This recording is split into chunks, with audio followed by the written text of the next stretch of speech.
So we were just having this conversation just before we started about who is going to be our first playtester. And Dale, I think What? you're being sidelined. Is that the fact? That's okay. I don't have to test everything. Well, so before we get to that, we should do the intro, right? Do we have Yep. one yet? I don't remember. Yeah, it goes like this. Welcome to Twin Cities Playtest. What is Playtest, Lane? Hey Dale, Playtest is the night that we all, the entire tri-state area gathers in one place to Wow. feast their peepers on the fruits of the MN game dev community. And today the fruits are adding just an extra little bit of flavor to some Oh very, my very goodness. spicy gumbo. Our first game this evening is one that some of you folks have seen before, especially if you are from our partners at the Amber Waves of Games. We're going to be showing Limbo Gumbo, which is a game that was first created for Global Game Jam, but the devs have continued to work on it, and two of them join us right now. Dree, Eric, and welcome to the show. Hey, thank you very much. Happy to be back. Yeah, thank you so much for joining us yet again. I think your third or fourth time on the show. People are able to see Limbo Gumbo on the screen. Would one of you like to start talking about where the idea for this game came from? Sure, yeah. So the game jam, the Global Game Jam this year had the theme of duality. And so our idea looking at this duality was to look at the duality of heaven and hell. And the best way to look at the duality of heaven and hell would be by being stuck in limbo. And then we also decided to do a cooking game, and we thought, hey, spicy versus sweet. Like, you've got kind of that duality there as well. So we settled on the idea of the food that we cook, the gumbo here, being a hellish gumbo or a heavenly delight sort of thing. And I believe who is playing right now, by the way? I am trying to. I've seen this game played before, but I actually don't have a handle on the controls. Perfect. And I burnt the soup. Soup's gonna burn, by the way. Yep, there you go. Yep. One thing to keep in mind is we just added this new mechanic in the middle. It's the only timed mechanic in the game. And that is your cold soup starts boiling, steaming, sizzling, darkening, and then it burns. Once it burns, you can't serve it anymore. You click on it to knock it down a heat level.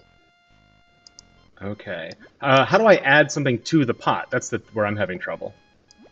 You add things to the pot by clicking the ingredients over on the right-hand side. Okay, and how do I know I've done that? The little dial on the bottom tells you your current heavenly versus hellishness score. I see. The goodness of your stew. Okay, so I'll start over with this. So I'm trying to decipher. It's funny. I actually, when we did the postmortem for Global Game Jam, I remember you describing the game systems, and it all very fits together. But I think I'm having some trouble piecing all the pieces together. So this first one here, I need one heavenly and a rice bar or something. Yeah. So actually, I'd recommend if you want to hit the back button up top.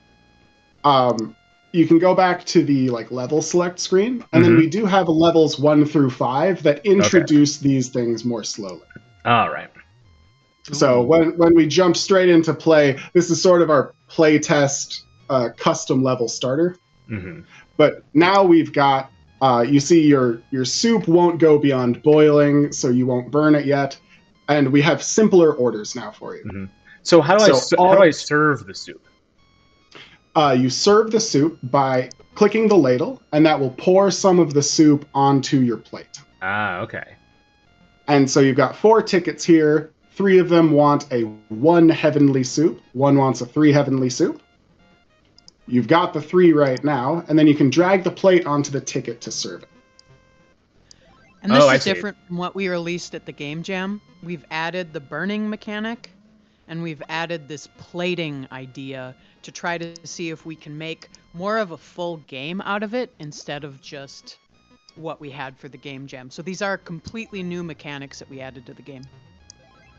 Mm-hmm. As of the Game Jam, was it correct that you could that the way to serve was just clicking on the tickets themselves? Yes, and that still works to serve whatever gumbo is currently in the pot. And so we can get that all going that way, but we've separated out if you once we get into the next level here. Now we're going to have specific ingredients that are required to your gumbo, not just the score. But if you see there's that empty row in the middle of your ingredients grid, and those were where the neutral ingredients used to go. We moved those over to the left-hand side. Mm-hmm. And now neutral ingredients are starches that you serve your gumbo over. So you serve your gumbo over potatoes or over rice or over noodles. And so you put the neutral ingredient on the plate, you pour the gumbo over it, and that's how you can not change the actual stew, but change the value of the individual plate that you want to serve. Mm-hmm. So I feel like I added the unicorn horn. I'm at 3. Ooh, I don't know what this X means, and I can't. This person is not happy. X means no unicorn horn. Oh, I see. I thought it was like 2 slots. I see. Okay, so I guess. So if you want to get a chance to serve that one, you can click on the handle, and that'll dump out your gumbo, and you can start a new batch of gumbo. Okay. I think it would be nice if when you clicked on a ticket and it failed, or you tried to serve the bowl to a ticket and it failed, if the part of the ticket that caused you to fail like flashed or like shook or something like that, so you get an idea of why you're failing a ticket. Yeah, for sure. That's definitely a problem right now where there can be a lot of requirements and it's unclear exactly what's causing you to fail. Yeah, I think that I think there's a lack of information communication. Yeah, because I feel I'm neutral. That's sort of what we're this. fighting about right now. Yeah, and some of it's just animation. Like the trouble I was having initially starting out was like having some feedback on my interaction. I think it's perfectly fine to make it complicated and even like esoteric or or opaque. Like I think that's perfectly fine. But I think you do need to like ease people into it a little bit. I don't think the answer is always just make it like simpler to control, even though that might feel like the answer sometimes. Sure. Well, I've played enough. I think we want to actually get one of our guest playtesters in, but they are going to need to connect to my PC with Parsec. Have we briefed everyone on how that works? Oh, look, there is a request coming in right now. So let me grant mouse control, and whoever it is I gave control of my computer to, you've got it. All right, yeah, I'm connected now. Great. So it seems like a good time to introduce this concept of getting more playtesters and how you would connect and volunteer to be a playtester, just in the banter. You got it. Yeah, very naturally, I will banterly transition over to, have you folks heard about the events info channel here? My goodness. No. Yeah, I will drop the Discord link in the YouTube chat here, but that's where you can get some extra information. Mark has very kindly typed out some extremely good information. If people would like to participate as playtesters, you can read through that. You can get an idea of how to join us by way of Parsec. And of course, Trevor is way ahead of that, and Trevor's getting into the game right now. All right, should I just go ahead and play? I think go ahead and hit level 1. I think that's probably where you should start. As I got overwhelmed when I tried just hitting play. Sure. All right.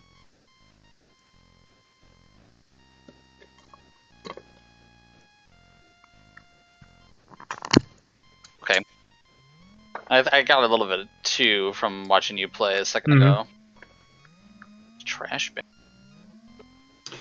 Yeah, so the trash bin is if you put something on the plate you don't want, you can throw it in the trash rather than making a ghost angry. The moment an angry ghost doesn't make a difference. But. So that's a distinction from the previous version of this game where what's in the pot and what's on the plate, you handle that differently. If you put something in the stew that nobody wants, you have to dump the stew. But if something's on the plate, you can actually just toss the thing that's on the plate, right? I'm guessing that's how it works. Exactly. Yep. Cool. That's an interesting expansion of that kind of strategic, or probably more like tactical approach to building these things. Yep. And with that, Adriana's been working on the score system that's up in the top left corner. Mm-hmm. We haven't quite tweaked it correctly yet. Sometimes we can get negative scores if we do the wrong thing. The old Gandhi problem, right? Yeah, exactly. But we have started playing with the idea that like the longer you cook the gumbo, the better it is, or the more ingredients you throw in the gumbo, the better it is. Mm-hmm. And sure. that would give you more points. And so having this plate as a place to not have to dump as many gumbo pots kind of gives you that additional puzzle piece, that additional tool to use to keep your gumbo as long as possible. Ah. I saw there's a little like text overlay happening on that tutorial dialogue. Mm-hmm. Yeah, a little bit. Alright, so we got neutral, but we need this. Okay. That. Good. Oh, this person wants no egg, but I've already done egg.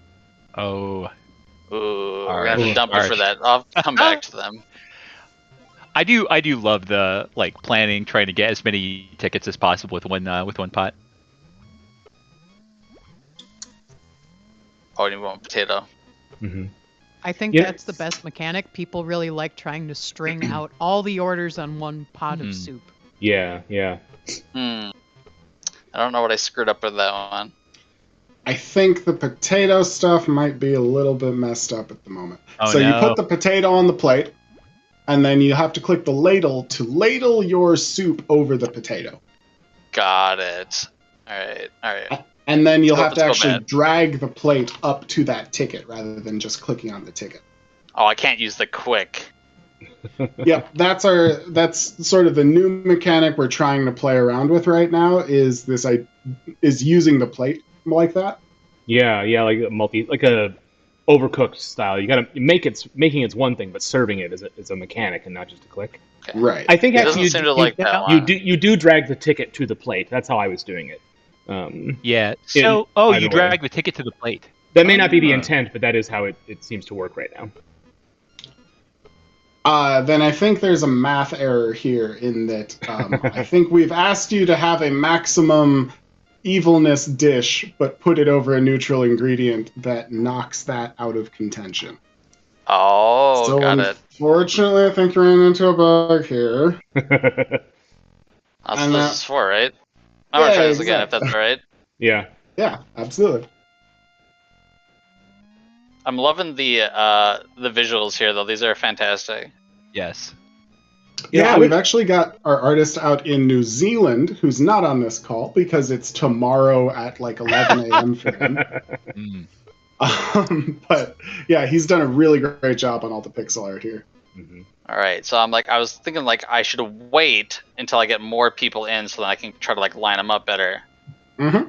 Alright. So I want to do not horn, not rice, I think. Yep, not horn, not rice. I mean, you could just do serve a want blank bat gumbo to that wings, person. and you do want eyeballs. I mean, who doesn't want bat wings and eyeballs? Oh, but I need 2 evil. You know, I would say because of the limited color palette, which is a sort of a self-imposed restriction on information density, I think I would suggest putting the gumbo to the side and having all of the interactive components on one side of the screen. I think one of the tricky things is that when you look at like the heavenly or hellish icons on the orders, then you look at the grid for the things that match it, and there are icons line up, but there's a lot of like darting your eyes back and forth, up and down all around the screen. Oh, no. Yeah. And I would see, and you even put the neutral ingredients over by the plate, because that's sort of a new mechanic, and it sort of made sense that you did that. But I would maybe backport some of that realization, and maybe have all of the ingredients out on the table. And you know, you can group the evil. I don't necessarily think you have to have them in a grid like that. Have any of them that way. Oh, yeah. If you actually move the like orders over to the right, then you could have a closer association between the ticket and which ghost is asking for the ticket. Yeah, because there's so that when you Oh, see the yeah, ghost that's react angrily, you can get more of an idea of like why. right, because Right, yeah. matching symbols to like have like information relations it works, but I think the spatial relationship seems completely Yes. random right now. Yeah, I kind of even want the ghosts to like have the icon of the thing they want or don't want, like to appear. Dude, Yeah, that would be sick. Yes. Mhm. I'm also kind of thinking, I kind of want like a budget or something, because I can just kind of add ingredients arbitrarily. I know Oh, that's that's what you're cute. going for with the score, but Interesting. it's a little like Yeah. disconnected from me. That is a mechanic we thought about when we first were making this game of like maybe when you when you successfully have an order, the ghost like gives you more of the ingredients, but it wasn't something we were able to fit in for the game jam. Yeah, there's Yeah, a whole I can understand economy that. you didn't really want to build in a weekend. I fully understand that. Yeah. I mean, I even just think- having like limited quantities and making it more of like a puzzle. So like I Yeah. can only use 2 bat wings or whatever. Yeah, and that would make that. We think that would be a lot of fun. It was a bear when we tried to make orders to follow those requirements, because we would have to make it so that no more than 2 ghosts could request bat wings, Yeah. because maybe you dumped your gumbo or something like that. Well, Right. if you make it a puzzle, then you have to design the puzzles. There's Right. there's no way to procedurally generate them in a way that's satisfying. But the way you Yeah. have it right now, it's sort of an endurance test or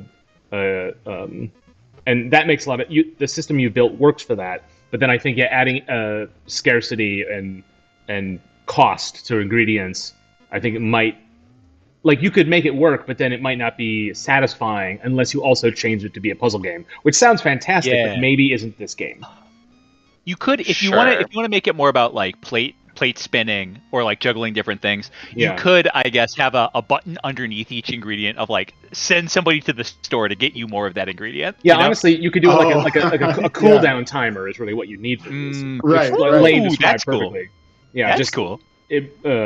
expressed as you send your kitchen gopher to pick up more bat wings, and you can also do things like the difference between hellish and angelic ingredients is just positive and negative values. You could have some mechanical differences. So you could say the hellish ingredients are easier to restock because it's harder to I be love good, that.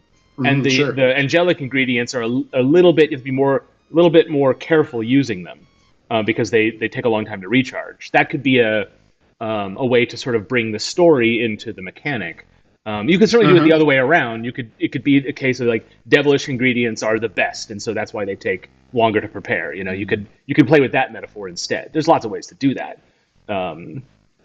Yeah, what we had when we have this new system that we've just added for the soup, boiling, steaming, and burning, is the idea that there's different temperatures of the gumbo that you can serve it at, and potentially at higher levels or with hellish ingredients, we would want to play with that a little bit more. Yeah. Mm. Where when you're starting out in the game, you're in limbo, and that's fine.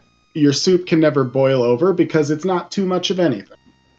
But when you go to the hellish areas and you start serving, you might have a different gumbo that can boil over and burn because all of a sudden you're in that fiery area of the afterlife, right? The way I think a way to express that would be to, I mean, I know you've got it, you don't have a burner you can control, it looks like, but you can certainly give the player the option to turn the heat up, and so it will cook faster, but then so that you'll go faster, but then the risk is that it could burn, right? Or you could leave it on a simmer, and then it will never burn, and you got plenty of time.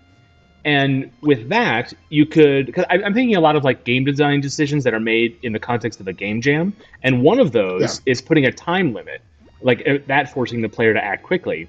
But you could, you don't have to, but this is a way you could go, is you could have no time limit and just reward the player for working fast.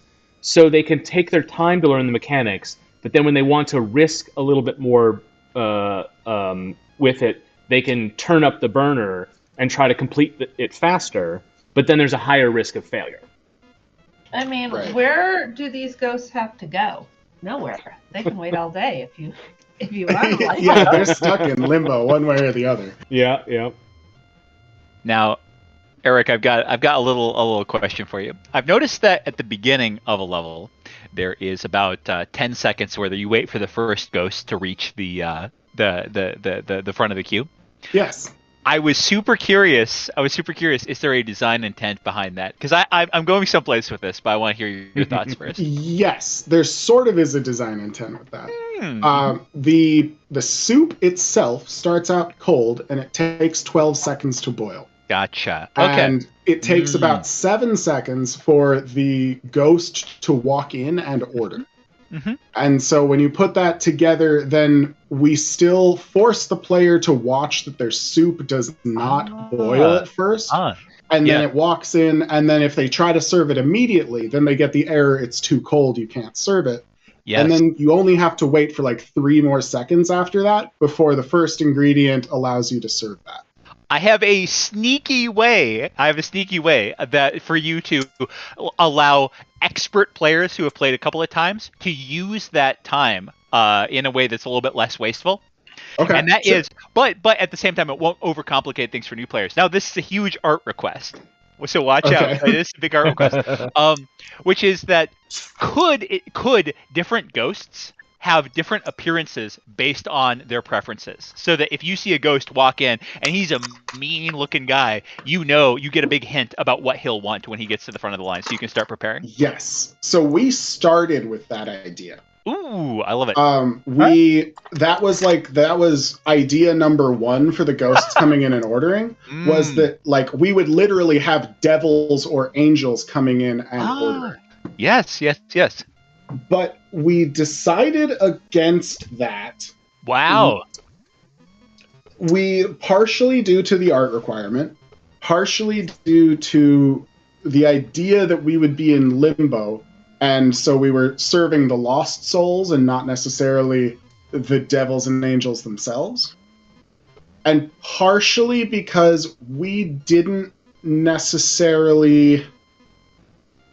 We just kind of veered away from that because a lot of our discussions after we started with that as a premise are how do we define good and evil in this universe? And how do we make that consistent? And like when we're talking about ingredients, the ingredients are more or less just like gross things or things that come off of mythical good creatures. And like, how do you put, if you want to tip off a person that their ghost wants eyeballs in their soup? Yeah. What does that look like? What does that look like? Yeah. And like, do we have to then have a bunch of like body horror of people without eyeballs come in wanting eyeballs in their stew? And like it was just making us ask a lot of weird questions that didn't really come to help the game design and was more just us falling down that rabbit hole. Interesting. And so we just said, okay, you know what? They're all ghosts. They're just going to order what they want. Cool. I mean, that is a extremely in-depth answer to my question. Very nice. Very nice. Yeah, I mean, it's a good idea. It was what we started with, yeah. As you were talking about the origins of the ingredients, I was just realizing that in the angelic ingredients, one of them is an egg about to crack, which means that there's a bird about to fly out of it. maybe it's not so angelic to put that in the stew. Maybe a cracked egg like that goes up in the demonic order, within an uncracked egg, which is just a yolk. That one stays down there. Yeah, maybe. I was gonna say all of the things, whether angelic or devilish, are gross to put in stew. A little bit, yeah. Like, right, you don't want feather soup. There's no vegetarian ghosts. Right, exactly. Yep. What do souls really eat? What a good question. Speaking of seriously, though, what I like about that, like, sizzling of the fiction, where it's like, this doesn't really make sense, I think that's so charming and lovely. You know, the idea, like, like, well, how do you feed a ghost food? And, like, the fact that you explicitly don't answer that's like part of the gag, I think is a real strength of the theming of it. I mean that seriously. Like, like trying to like really justify everything would then not be as fun, you know. But Yeah, for sure. giving the universe its own rules, but letting the rules be internally consistent only, and not Right. externally sensical. I think that's I love that. I think that appeals to people. The rule is they want gumbo. We're starting with that, so you're not allowed to question that part. Right, that is a universal truth of this universe. Is everyone wants gumbo. So I'm a little confused what this min and max piece is. Yeah, so that's the minimum number of ingredients in the stew or the maximum number of ingredients in the stew. Oh my goodness. So all right. This is part of actually where you were saying, I feel like I can just throw as many ingredients as I want in there. This doesn't actually happen until level 4, where we start saying, well, if you added too many ingredients, you just can't serve this guy. You got to dump and start over. Got it.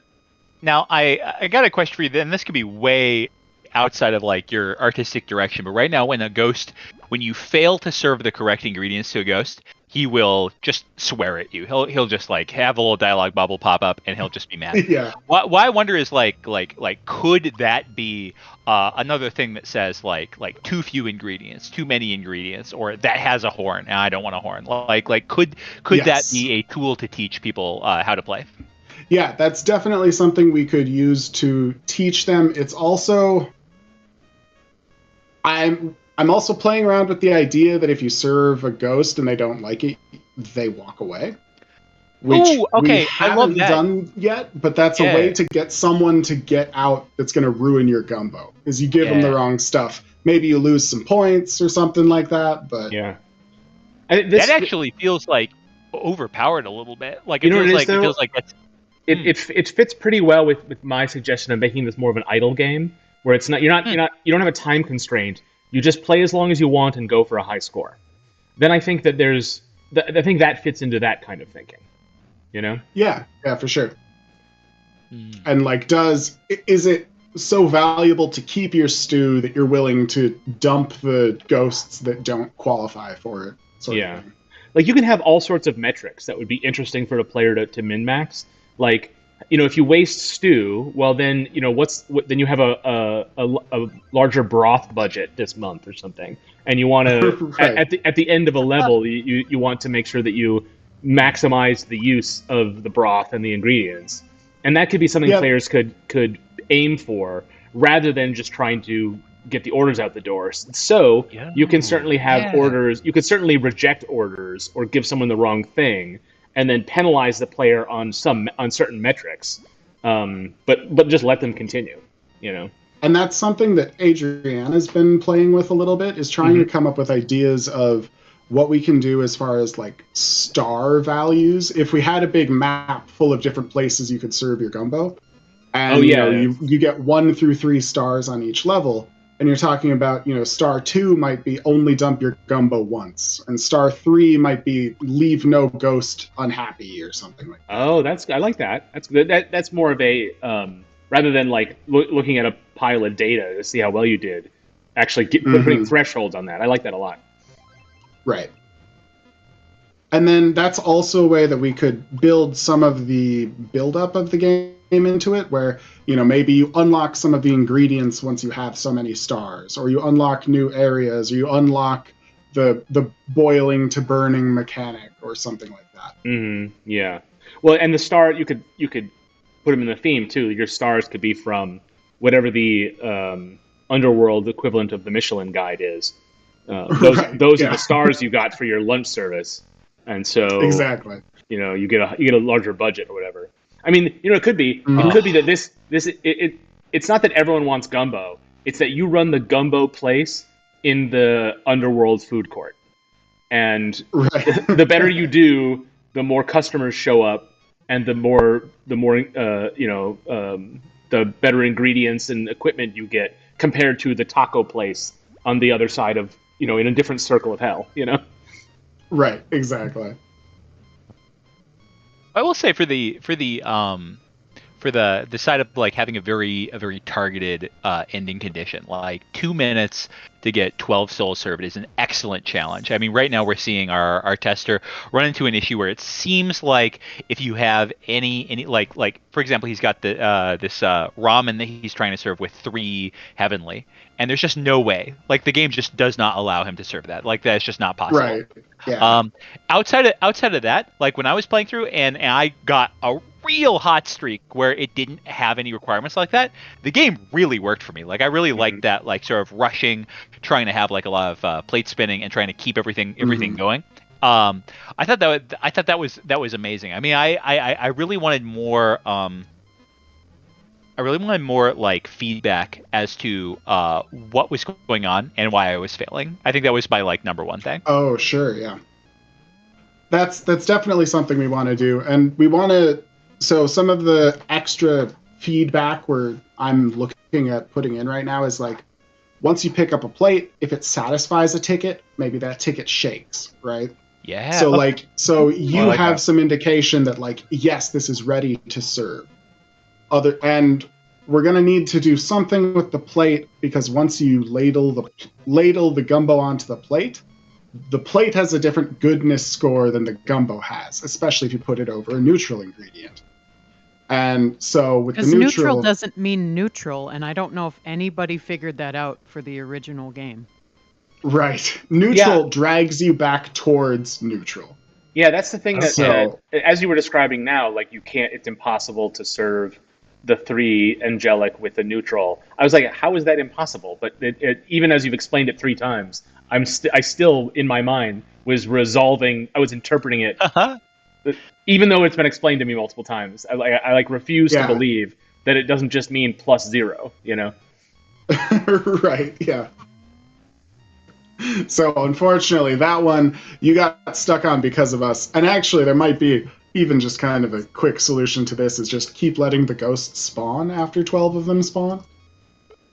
I thought that would be very good. But one thing I wanted to suggest was that as somebody who has made a game with way too many invisible variables and had a ton of bugs for many years, I would just say like having extra feedback on the screen and prioritizing having a bunch of feedback is and you guys have done this really well with your audio. Like the audio is the thing that tells me that there's a bug right now, as opposed to logic that I'm not understanding. Yes, and that's been amazing. But I will say the more like multiplicity of signal, like if you tell the user something in several different ways, you as the developer will also understand what's going on in your game better, and you'll be able to track down bugs a lot faster. Yeah, definitely. I'm looking at sometimes when something doesn't work and I'm like, oh, I wish I had my developer console open. I bet I could solve that. Exactly. Yeah. Because we log all that stuff. We just don't have it on screen yet.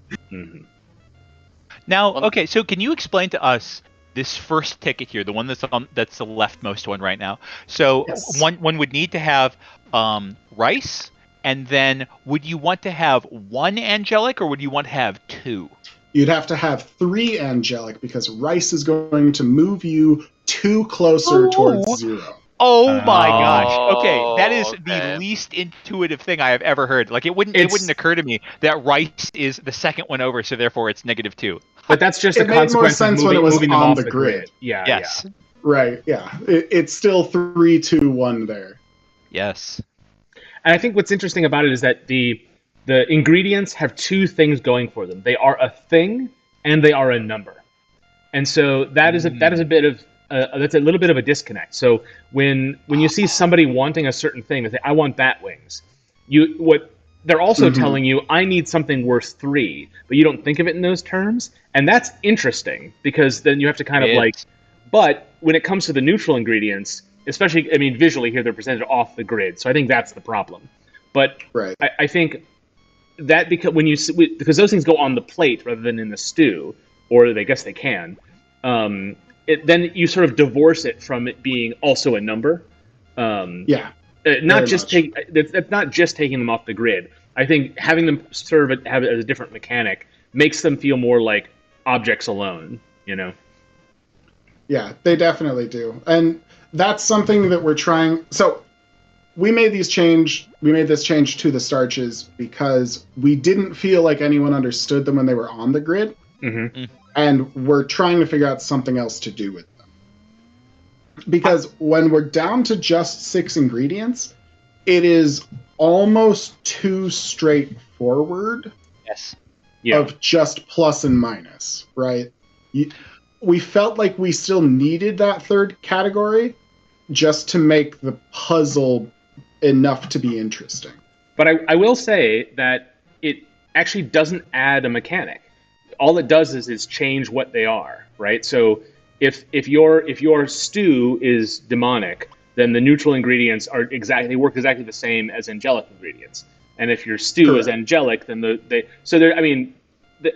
I don't think that's interesting enough to justify its use. But that's just my opinion. I would suggest just making the starches +0 and seeing how that plays.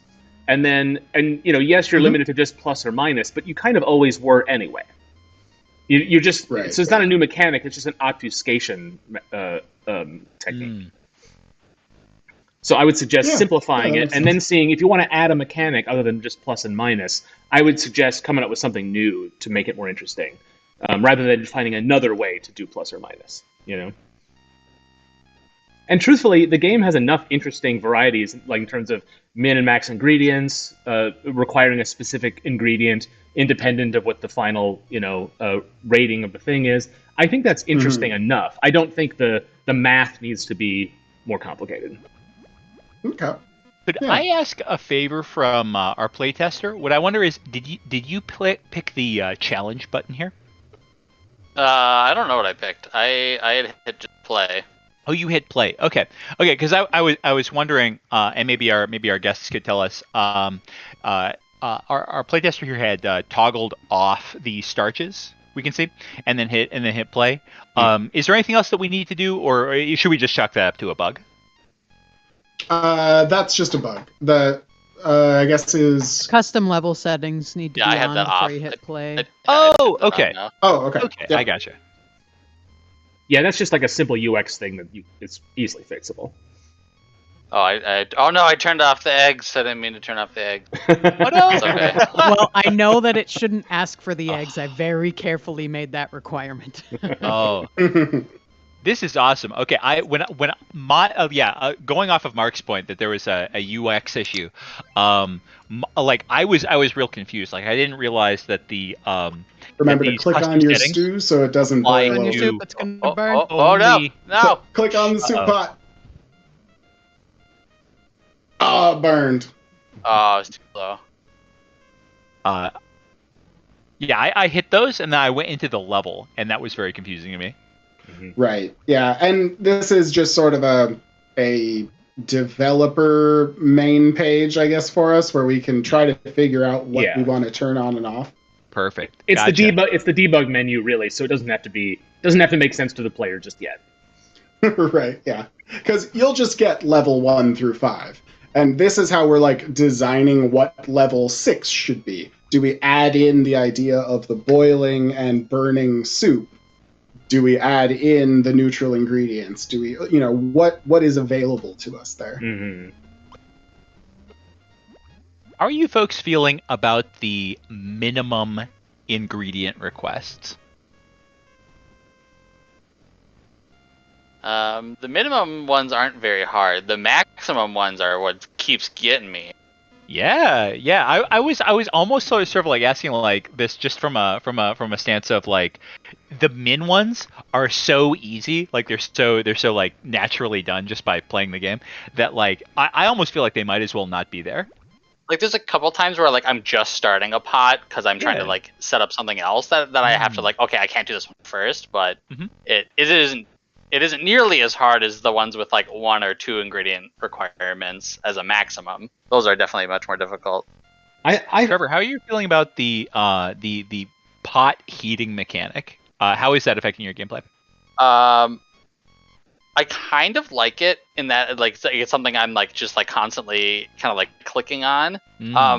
But I think there's also a little bit of delay with parsec, at least on my machine. So it's I like click it and then it looks like it's going up, and then it goes up and then it goes down. So I don't know if that's sure. just from the system that we're using.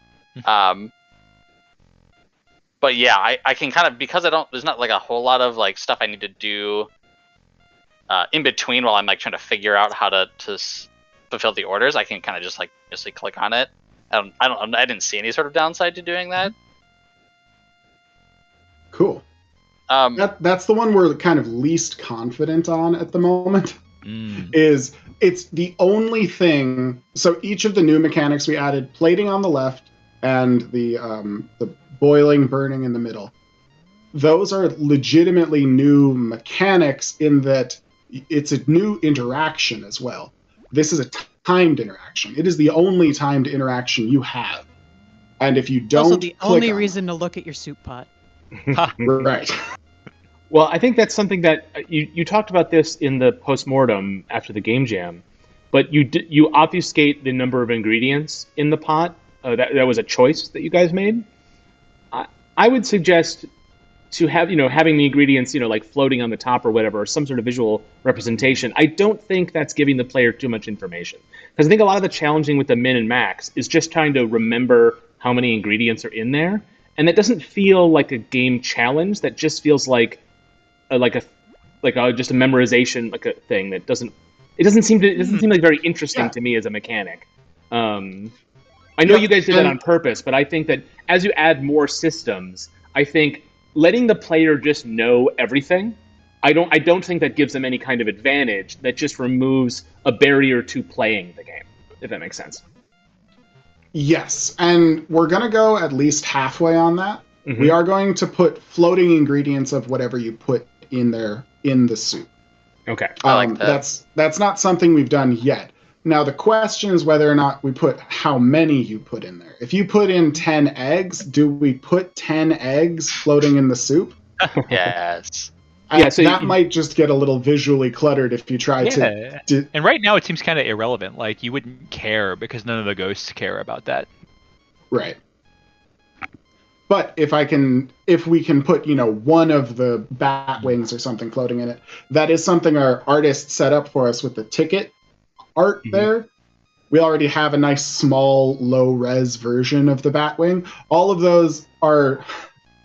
Our artist was very clear with us at the beginning that he was only willing to do pixel art if we agreed not to take his pixel art and resize it crazily so that the pixels don't line up with each other later. Right. So if we need a smaller version of the Batwing, ask him for a smaller version of the Batwing. Don't just take the big one and scale it down. I appreciate them laying down the law on that, because that's great. Important thing for pixel art. Yeah.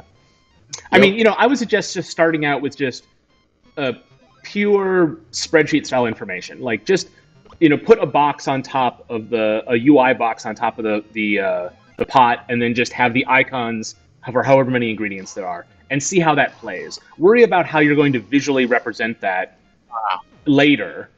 See how it mechanically works, and then you can decide to say have the floating ingredients, and then have a little X3 on next to it, which is like, is that too what? But you can decide all that later. I would suggest just having a little grid of 20 squares or whatever, and then just fill them in with the things you put in, maybe even in the order you put them in. Give the player all that information, and then play through it and see how that changes the feeling. And likewise with the sizzling, boiling, and all that, have that on a slider, like from cold to burnt, so that the player knows where along that is visually. And even if that's not how you want to represent it finally, I would suggest playing around with just exposing that information in the simplest way possible, and then testing that out. Yeah. Because if you find that you don't like it, or you like, oh no, it turns out we want to keep this information hidden, then you haven't wasted all the time trying to represent it in the final game before deciding if you like it or not. Right, yeah. And that is why we have like the text version of it right now. We could change the text to be like temperature equals 1, 2, 3, 4, 5. Yeah. Sure. Or you could just have like the bubbles coming up faster or slower. Right, and ultimately you may want to represent that visually by having the amount of activity in the stew. More of it represents closer to burnt, and that would be fine. But for now, because that also has like a visual small to large representation, but the text I don't think does that right now. Right. One kind of side thought that I had as I've been playing this is I almost kind of want to use my numpad on my keyboard instead of clicking and dragging to add ingredients. Oh, sure. I'm kind of imagining it like an old Neopets game where you had like these different bank stalls that would like have criminals show up next to them. Mm-hmm. And you'd have to hit the different keys, or like Cook Serve Delicious, where you have like the different keys mapped to the different ingredients. I'm kind of finding myself wanting to do that, but that really changes the game, especially with like your mouse. Like you have much more finger like clicking economy with a set of keys than you do with like your mouse, because you can like click on one thing at a time. So I can't say what I would enjoy more, but that's kind of what I'm like wanting as I'm like playing this game. Like I wish I could just like have my little grid of keys and click on them. So I have a sort of secondary question for you.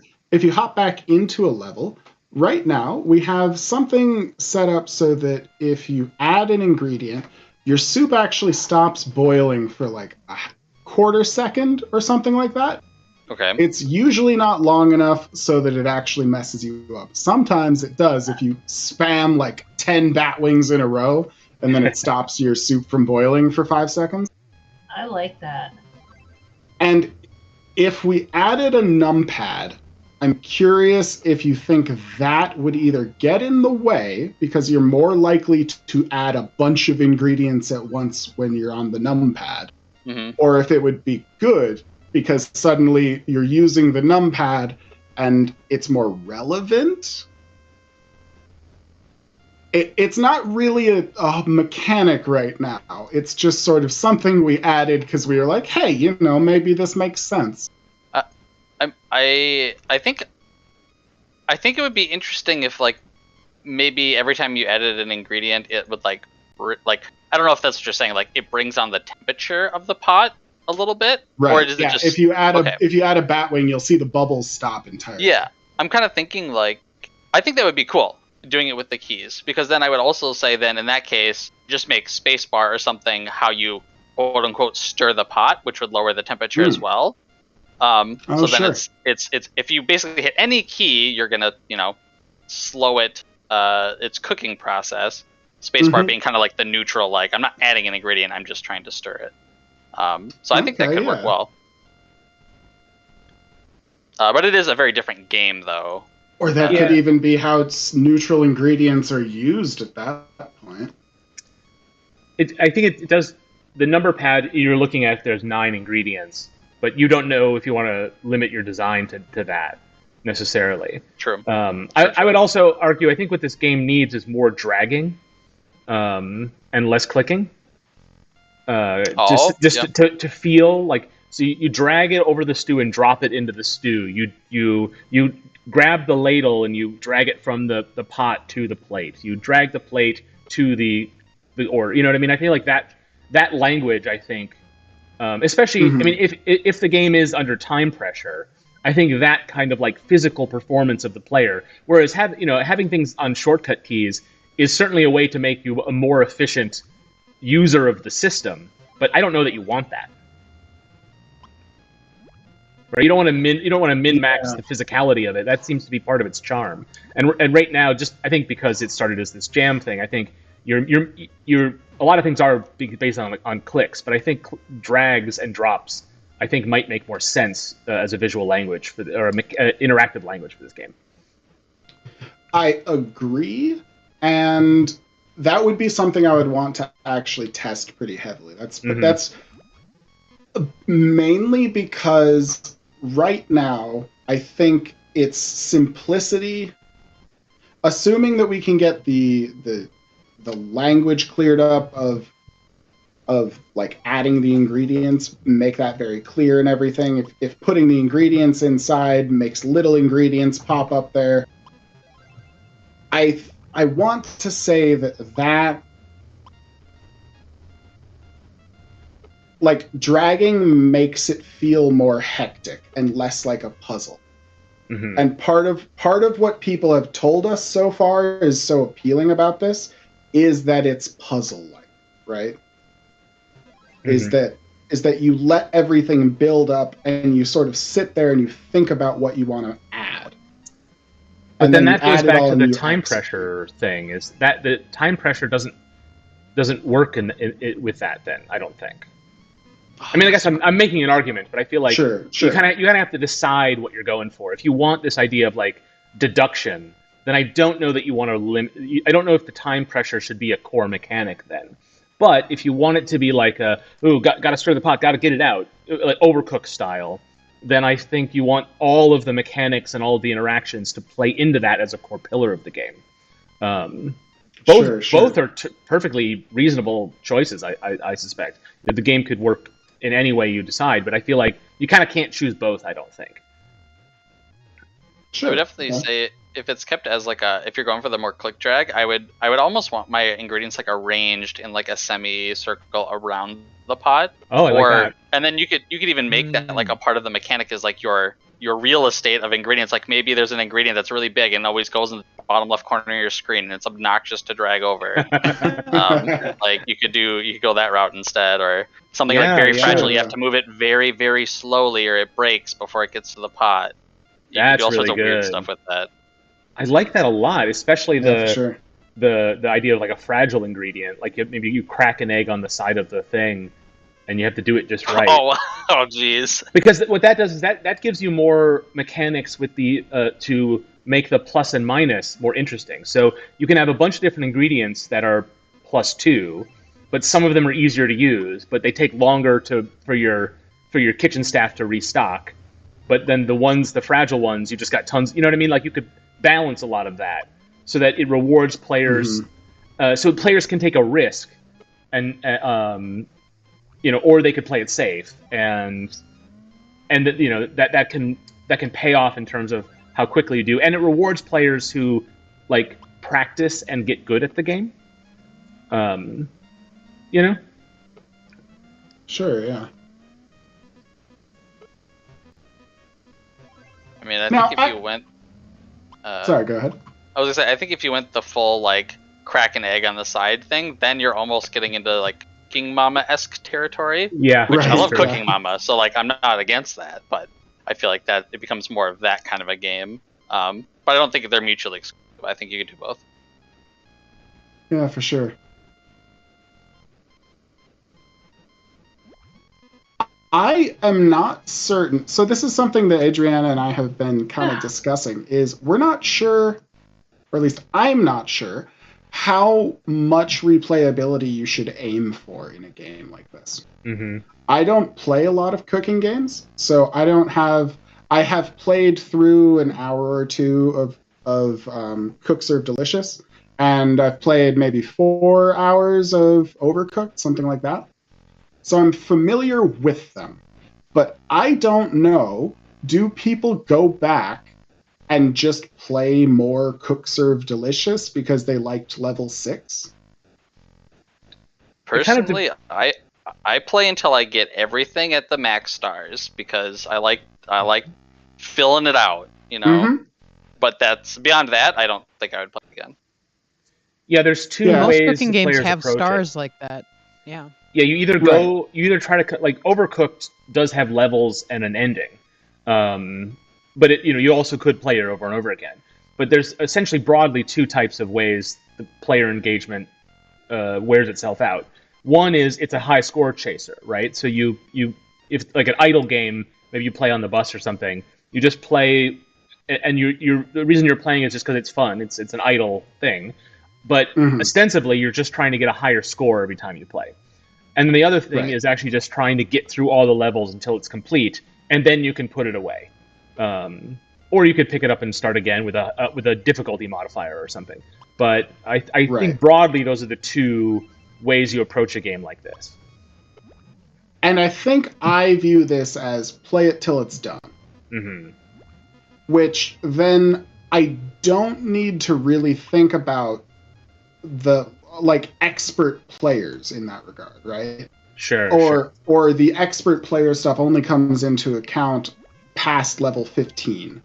Well, what you may consider then is you may want to think about actually designing these bespoke, like puzzles, rather than a system that has this many inputs and randomly generates level 1, level 2. If you're only expecting players to play through once, if that's a pillar of the game, then it might be worth really designing puzzles like very explicitly. Because then you could probably do a lot more. You could have more mechanics. Fair. There'd be less edge cases where things break because you've designed it to not employ those. You know. Right. Yeah. You don't have to have as much balance in the system. You know. But if you do want a system that is balanced, and that is the way you're going right now, then I think there should be no reason. Then I think what you're telling the player is that they should replay the game.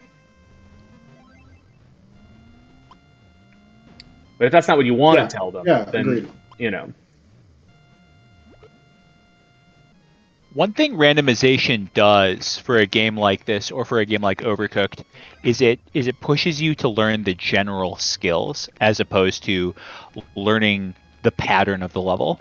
That's true. If you had it be a set order, then what you'd be wanting, what players would be sort of pushed to do on a difficult level is to like sort of maybe even write down, but just certainly to learn the order in which the like orders come in. And so that makes it like significantly less likely people will win the first time.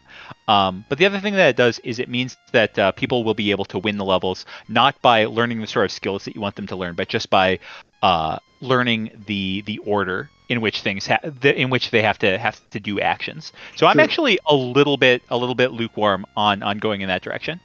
Well, that's explicitly what you said, though, is that you're not interested in players getting good at the game. Like, you're not interested in, like, expert play. Well, so do you care if they learn everything? And if you do care, then the randomization, like Lane is saying, is a good way to get that out of a player. I guess maybe I'm worried about adding something like cracking an egg to it. Mm-hmm. Unless every ingredient has an interaction. And then if every ingredient has an interaction, then I'm not building this puzzle game, I'm building the Cooking Mama game where it's about learning to chop, not about making the gumbo. I want to say, Eric, I am 100% on your side about cracking the egg. Personally, I love the idea these people are throwing out about dragging the ingredients, just because that seems fun, and it also makes it seem like you could start making the physical locations of the items matter, like evil items are on the left, good items are on the right, that kind of thing.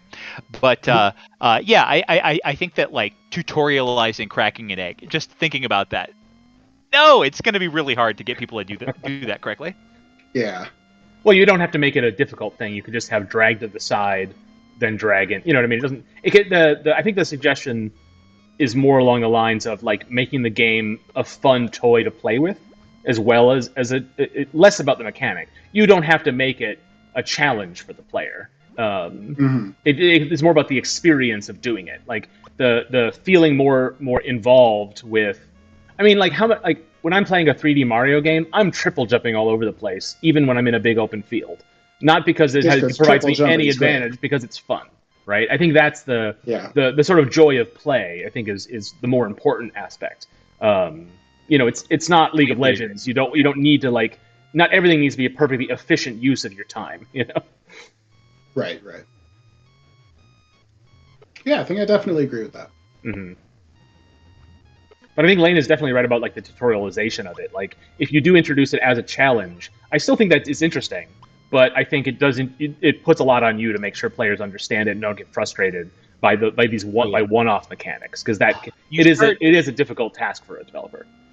Mm-hmm. You start having to like design your game in a similar way that Overcooked is designed, where like each level is allowed to introduce one new mechanic, and that level is about figuring that one thing out. Right. Yeah.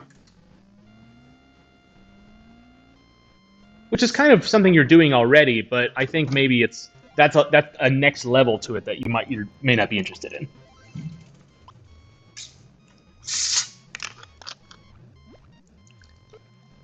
Yeah, well, we are planning on making the game quite a bit longer. At the moment, you see there's only levels 1 through 5. But those levels 1 through 5 didn't have any of the burning. They didn't really do much with the plating mechanics. That stuff we're thinking should allow us to expand out to 20 or more levels, something like that. Cool. And then we can sort of explore some of that more. We can say, what happens when plating is really simple and you only have one starch, or if you have a bunch of different ones. If people are really picky about ingredients but not picky about ingredient count. We can play with some of those twists and toggles a little bit more, which is why we have the new level out front to say, let's try this with only 4 ingredients and with only these allowed. And yeah, those 2 main new mechanics you've added, they're in kind of like an early state right now, but it's such a natural extension of what, like, it does feel exactly like that's what the game wants like to be. And so I think you're definitely headed in the right direction with that stuff. It's really, really cool. Yeah, it's also just a really like satisfying game to watch at this point. Like watching Trevor get closer and closer to winning, and then finally like become the gumbo master there at the end. There, it's been awesome. Yeah. I like one of the things that I just want to say super works for me, at least from my psychographic type of player, is I love the idea that you have to complete a certain number of things in a set time limit. Like that's really working for me. I really enjoy when I was going through the levels, trying to squeak in under the buzzer like that was very, very enjoyable. And I got very mad when the ghosts wouldn't accept a offer that they really should have. But like that level of emotional investment around those bugs, I think shows how much I was enjoying it and how much I wanted to succeed under these things. So I think that part is really working for me. Yeah. Cool. Yeah, thanks. Yeah, and I was suggesting maybe moving away from that only because I feel that there are mechanics in the game that would work better if you did that. But I think that if you want to, like Lane's feeling about like that providing a really solid experience, I think that makes it a core pillar of the game, and I think you need to leverage that more in relation to the rest of the mechanics. Yes, and to your point of where you keep seeing this is a time attack. Is that the suggestions that I'm hearing from you are that you want to be able to if we do these speed-based things, is that you want to be able to be like every ghost you serve gives you 6 seconds back. And then is that enough to serve the next ghost? Are you able to keep it going? How many ghosts can you survive through, kind of thing? Yeah. And I definitely think that would be I see that as like a bonus stage, right? Yeah. Like you do levels 1 through 5, and then level 6 is the dinner rush or something like that. Yeah. I think that's kind of the point I'm trying to make about it, is that it's if you're like, we want this, but we don't want it that much, then I think that then you get players who are like one thing about the game but not another thing about the game, because they don't work in tandem as much. Sure. But I think if you want to lean into that, if you don't want to lean into that time attack too much, then really evaluate why it's timed at all. I think, but I mean, I think Lane is right. If you want that feeling that he got from it, then I think you do need to lean into it a little bit more, I think. And it doesn't have to. I don't mean to make it harder or more stressful. I mean to say, like, make it more relevant. And part of this is also visual design too, right? Like when I'm playing the game, I'm stopping and thinking about the puzzle because, and you even said that explicitly, that's kind of what you want players to do. And then I'm not keeping track of the time, and then suddenly I lose. And I don't think that's a good experience. And some of that could be like, put the timer on the bottom of the screen or make it flash. Like some of this is visual and not mechanical, right? Yes. But I think that's. Sure. But I do think that if you want players to stop and think, that you're actually telling them to punish themselves in relation to another thing you want them to do, which is get those orders out. And so you have to decide which is more important, and do they conflict in any way. And I think it's just a matter of like, if you can find a way to make them both work. I mean, I'm not saying that's impossible, but I think it's a harder challenge than going in one direction or the other.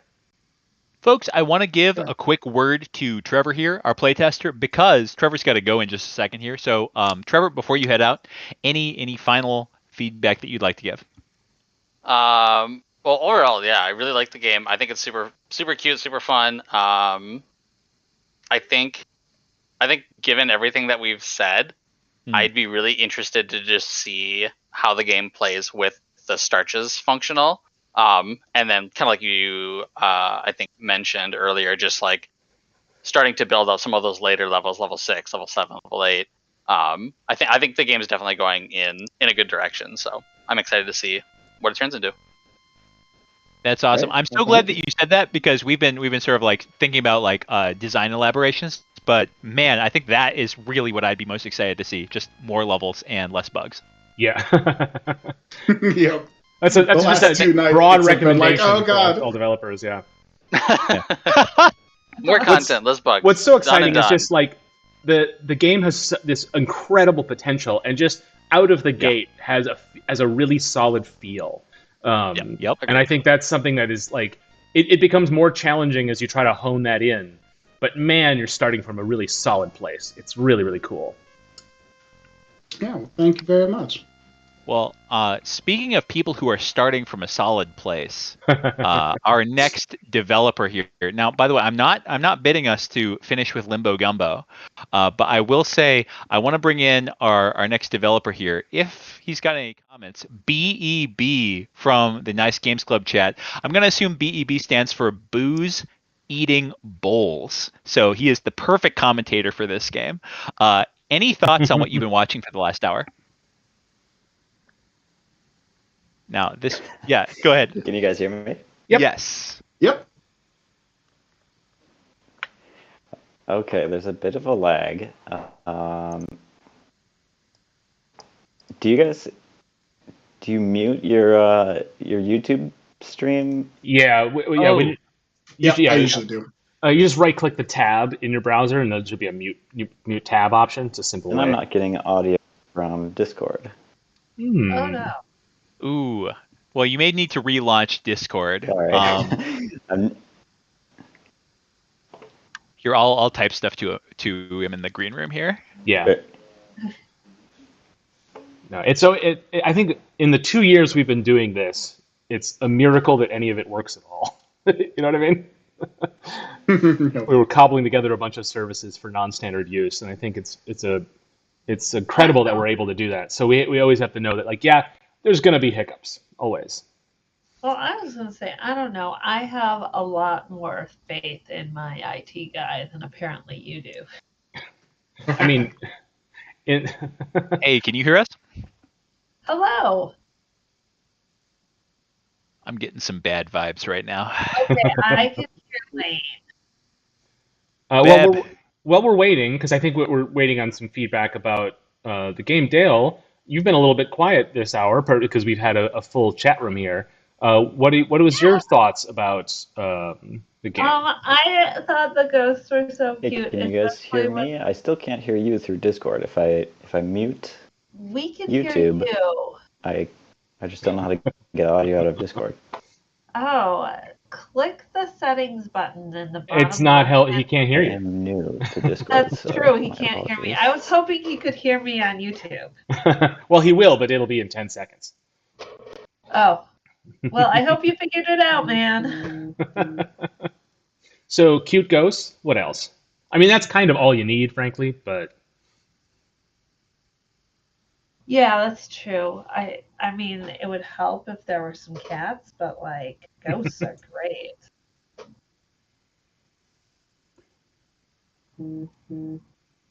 I'm sorry, I was grabbing a screenshot of the settings right there. What was that last bit? Oh, ghosts are great. Mm-hmm. They were super cute. None of that stuff I would want to actually eat. Okay. Even if I was a ghost. I can. What else? I Yeah. liked that you had that poster of the Employee of the Month. That Yeah, at this point, he's almost like the employee of the millennium. Who knows how long he's been there? Right. Yeah. It's just that poster went up in the first month, and there was never a reason to take it down. Exactly. Mm-hmm. Yeah, I mean, is there even another employee to compete with? That's kind of what I like about little visual details like that, is that if you're trying to think about what the comedy of this world is, it's like, and when you start, you're playing as this character, and you start out not very good at the game. But you're already employee of the month, and so that says something about that establishment. And when Right. but then when you get really good at the game and you're really like, you're totally, on your A game, and that poster is still up, then it has kind of like an ironic charm to it because it's always been up. It's like little things like that kind of have a couple layers to them in a way that's always sort of really charming and kind of this sort of not fully explained, but it lets the player kind of fill in the details in a way that makes invest them more in the universe. Although, I mean, it would be pretty cool to have the background changed a little bit as you do better, Yeah. And that is part of the next levels we're talking about with the artist is that the shop, not necessarily that the shop would get upgraded, but like you might go visit other locations and cook as a guest chef in the fiendish areas or the heavenly areas or something like that. Yeah. And that's where we can like bring some of those new mechanics in too. Is that when you're cooking somewhere else, that's when your gumbo burns because they've got a different stove.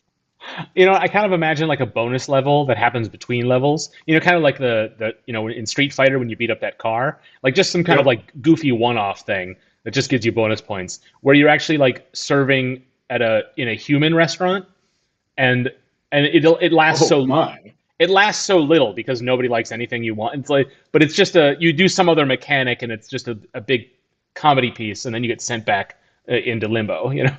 That'd be great. Folks in the YouTube chat here, I'm sure have been watching and seeing that there is a person in our chat, BEB, who hasn't spoken. And I assume that this name is for Bring Edibles to the Beyond. So he's going to have some very interesting things to say. Beb, can you hear us? Yes, I can hear you guys now. Oh, brilliant. Yeah. Fabulous. Yeah. So, actual name is Ben. New to Discord, new to this community. New to game dev in general, but welcome. Yeah, welcome. Thank you. Well, I was going to say, welcome you. to Discord, where you have to modify your settings every time. Yeah, it doesn't help that I have 3 monitors, 2 docking stations, 3 laptops. Oh my goodness. Laying life on hard mode. Yeah, exactly. Ben, would you like to give us any opinions on what you've been watching for the last hour and 12 minutes? Yeah, it looks incredible. It was a little hard to follow, I guess, without like a cursor or anything on the screen that I could see, but super solid.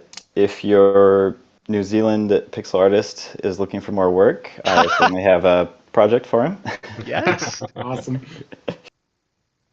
So true. Can the New Zealand person draw birds? I've never asked him to. That's a good question. That's a reference you'll understand in about 15 minutes on the stream. All right.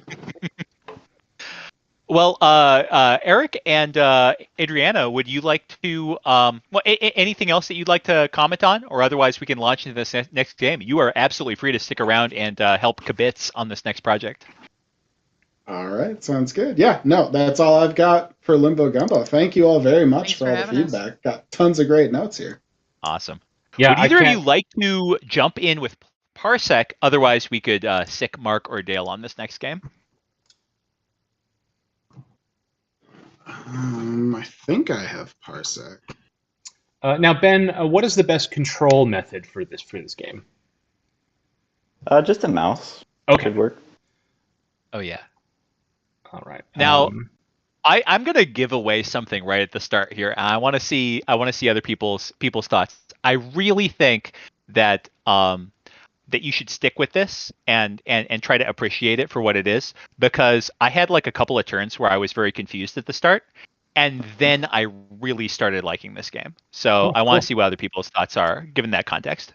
Lane, do you want to take the first turn at the wheel just to maybe help the next person get up to speed when it's their turn? Up to Ben. Ben, would you prefer seeing new players, or would you prefer seeing somebody who has played a few rounds? Either or. I think that would work if you want to start. Sure. Well, is this something I should jump in on first? I actually think that would be... Yeah, and Lane can coach you.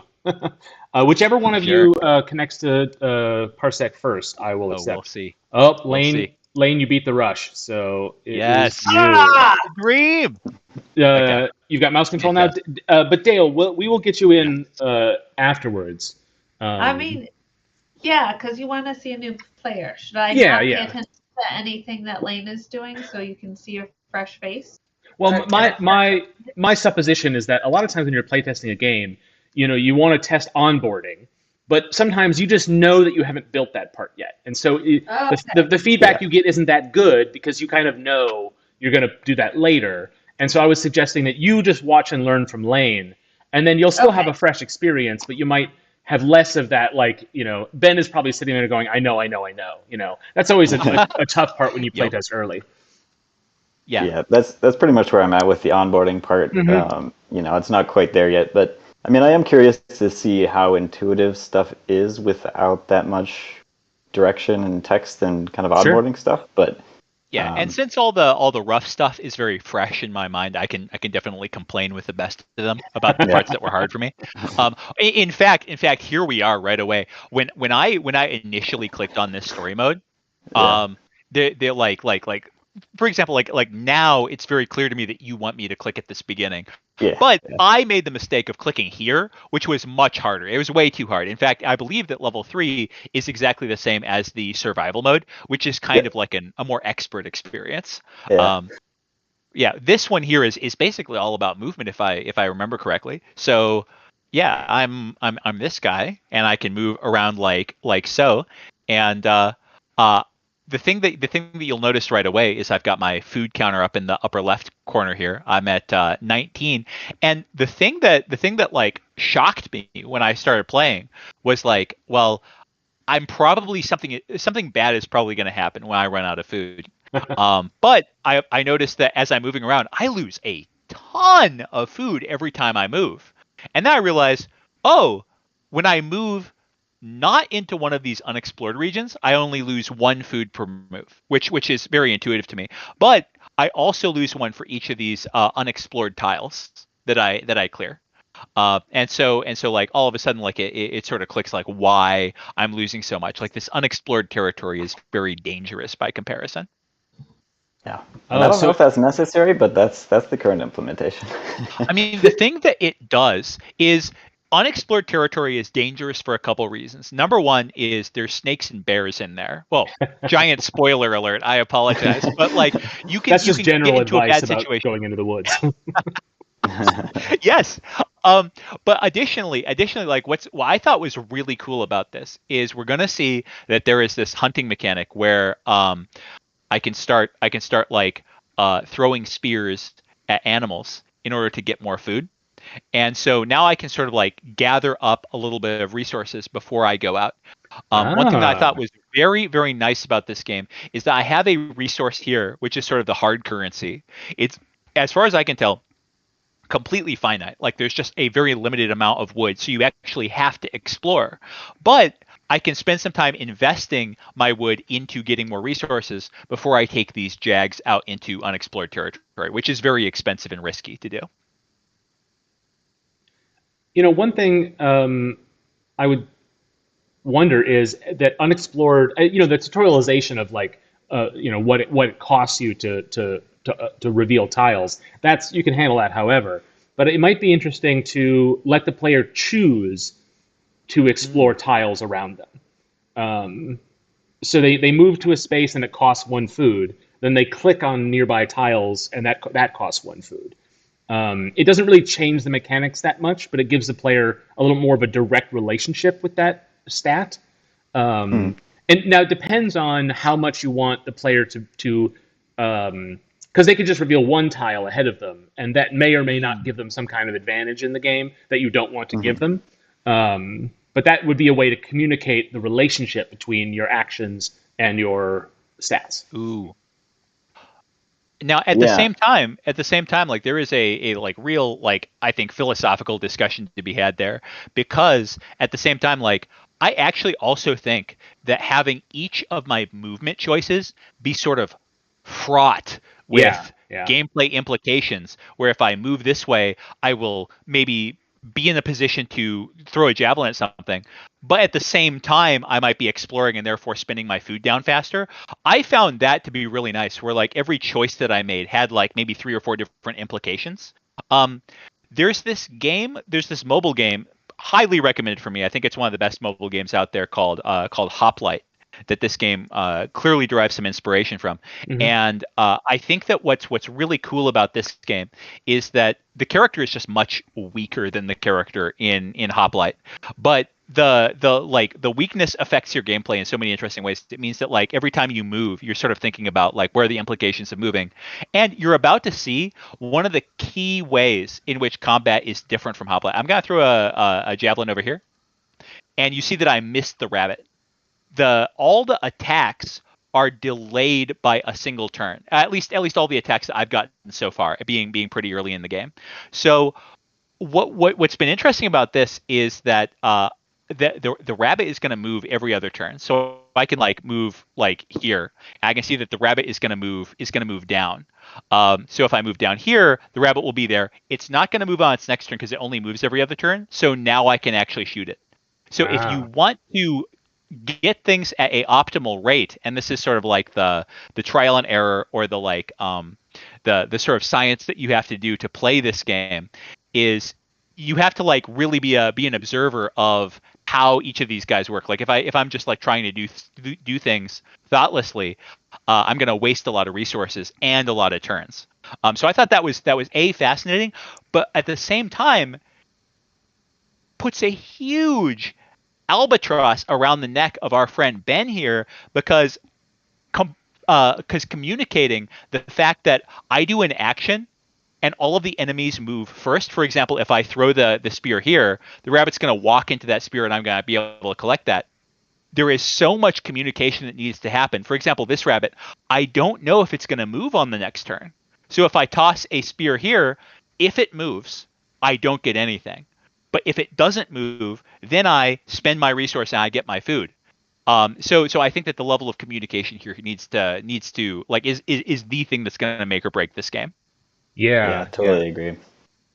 Like I mentioned in the chat earlier, that was kind of how I imagined it before even doing any development, is that it would be this kind of like memory skill kind of thing where, you know, you're trying to learn the behaviors of the animals, and then to be really good, you are paying close attention to their actual movement cycle and know if they're going to move on a given turn.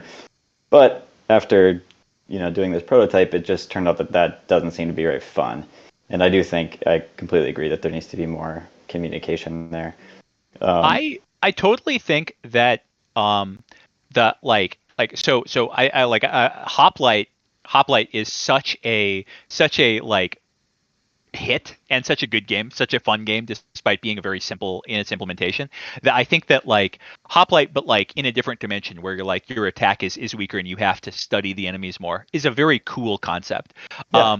But I definitely think that the communication here, for example, this bunny, if I recall correctly, and there's nothing about this rabbit, the sprite here doesn't tell me if it's about to move, and I think that is something that's absolutely key, because since it will move on this turn, me throwing the spear at that rabbit means that I don't hit it. It was moved, and on a moving turn I can't hit it.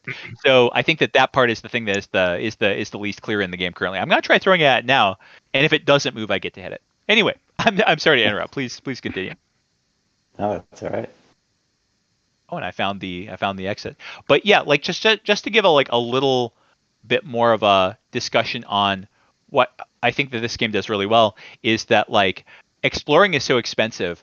The economy of the game sort of pushes me to want to spend some turns here, like collecting stuff before I venture out. And the other thing is that the sheep steals my stuff. Sheep are carnivorous in this game, I guess.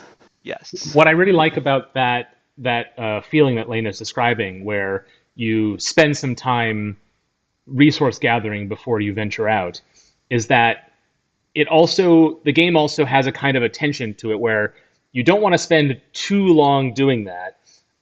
Mechanically, you may run out of arrows, but also it feels like you got to get to it already, and so there's kind of it feels like a really good balance between like you don't want to venture out too quickly because that's dumb, but you also don't want to be too skittish. You're going to have to venture out eventually. And I like that the game it pushes you at both edges in a way that is really, really clever. Without literally telling you that, it makes you feel that as you play it. Yeah, that was one of the things I was kind of curious about, because I couldn't tell when I was just testing it myself if it's fun to kind of go back and forth, because what I ended up doing is like doing some exploration and then coming back down to the explored area to do some resource gathering, but it kind of felt bad, like wasting resources walking back and forth, and I guess that part was kind of boring. But if you yeah, think I think about it like a 4X game, then it feels kind of like a waste. But if you think of it like a tactics game, it doesn't feel as wasteful. It feels more deliberate because you have a goal in mind. So I think the probably the way to make that more satisfying more often is to give the player more reasons to wander around. Right now you've got the hunter gathering bit, but you can have other things like being in this position at this time when this happens. So that way it's a place. Going back and forth will still feel fun because you're putting together a tactical plan for in interacting with the systems. And you've got a good start on that, but I think that's probably what. Because even though there is an exploring game, it's not like a 4X game, right? It's more like it plays more like a tactics game. Yeah. Are you able to bring resources from one level to the next? If you had sat there and collected 50 meat from the previous level, would you be in a better situation for this level? That's also a big point of contention, I guess. I'm still I'm still working on that. It's not implemented right now. Right now, Okay. you just start over each level, but I don't know. Is that going to make it too grindy, I guess? I have never appreciated that in a game. I have played and loved games that have done that, like Homeworld was a game that did that. Love that game, but that was my least favorite part of it. And I'll just say because it requires you to grind after you've already completed a level. I think that putting me into the next level where where that level has been finely tuned to be a challenge is very interesting. Now there is a mechanic here that may be the exception to that. I do sort of think that these, which I sort of read as being permanent upgrades, and this here is a big signpost, because gems are almost always used in like mobile games as the hard currency. This is the permanent thing that's going to stick with you forever. I read this as stuff that will come between levels, and maybe it's just how scarce this is that reinforces that. Yeah. Yeah, I couldn't decide on the icon for that resource. Actually, I just randomly picked something, but. This was a confusing moment here, and I think that this may be maybe something that like you want the player to sort of understand by doing science in the game, but it was a little bit confusing to me. There was a rabbit on this tile here, and I knew it was going to move next turn. So I aimed here, thinking that it's going to move down, and it did. And I'm going to throw, and so it's going to hit it. But the problem is, like, the timing was a little bit opaque. I couldn't quite understand what happened. It went here, I threw, and the rabbit panicked and got 2 more moves immediately. And I think that deciding when to give the player the advantage on those things, because like my spear was here, like I think that I should have hit the rabbit as the player, but I think that sort of edge case is gonna be a tough job given the mechanics that you've laid out here. Yeah, I think that I should just make it more intuitive. If it looks like it's gonna hit it, it should hit it. I think so. I agree with that. So I'm still kind of fine tuning those types of mechanics. Like I did the movement system early on, and then started adding in all different kinds of animals and different behaviors. So it worked well for the sheep, but then it's kind of not playing well with the new behaviors. But yeah, there's like a reaction phase. So if the rabbit is in one of your adjacent spaces, it gets priority to run away immediately, which is not very intuitive. Oh, I thought I hit the bear last turn. No, I'm gonna die. No. Yeah, I think that another thing that is going to be very valuable is if you start, like, whenever you have the opportunity to start adding some sort of like reaction animations, like the bear being like, "Oh, I took a hit." I'm gonna shake or turn red or something, just so that people can start understanding the repercussions of their actions. Yeah, and I want to do all that type of stuff, but I'm just drowning in pixel animation because I think, right now there's just 6 different frames for each animal, for each direction. And then I guess I have to do, an animation for each of those 6 different directions as well. So it just grows exponentially.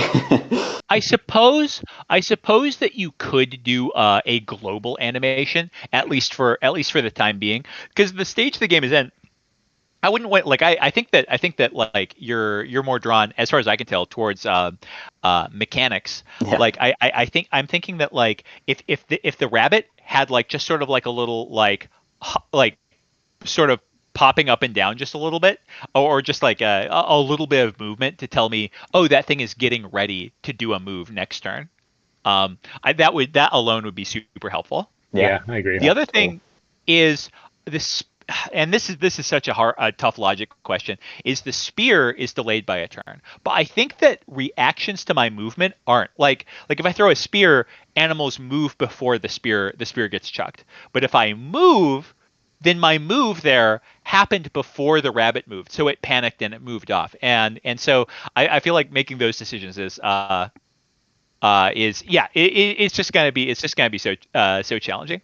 Yeah, for sure.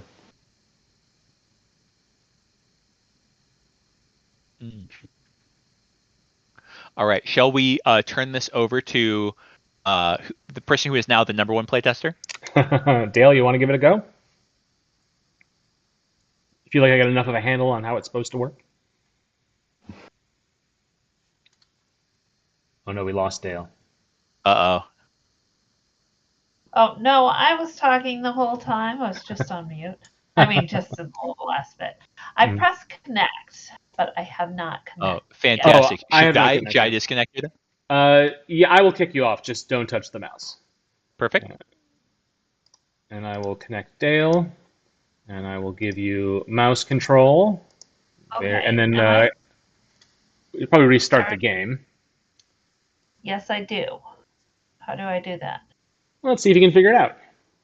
Okay, I would say settings. Restart. There you go. Okay, great. Good news. Okay, I'm going to go over here. So that's going to restart you at level 4 if you want to start there. Okay. Otherwise, you can just hit exit. Yeah. Okay, and I'm going survival. Probably story. Go story. Yeah. Oh. Then you want to click the leftmost. So these are levels. This is a level select, right? Okay. So oh. Okay, definitely did not get that from when Lane was playing it. Yeah. He was like, I happened to be seeing it at the time when he was like, this is me. And he was like hovering over these clouds/rocks. And I was like, I don't understand. Okay. I can't blame you with 0 text on the screen. Here I am. Okay, I'm moving here. Okay. Let's see if I can find some food. Probably not. Huh? Why? Oh, I was like, there's a parsec symbol in my upper left, but I think that's just parsec. Okay, so I am not finding anything. Ooh, what's this? Oh. So what is that? It looks like a hole in the ground. That's also what I was going to say. Yeah, it's supposed to be like a cave entrance. Okay.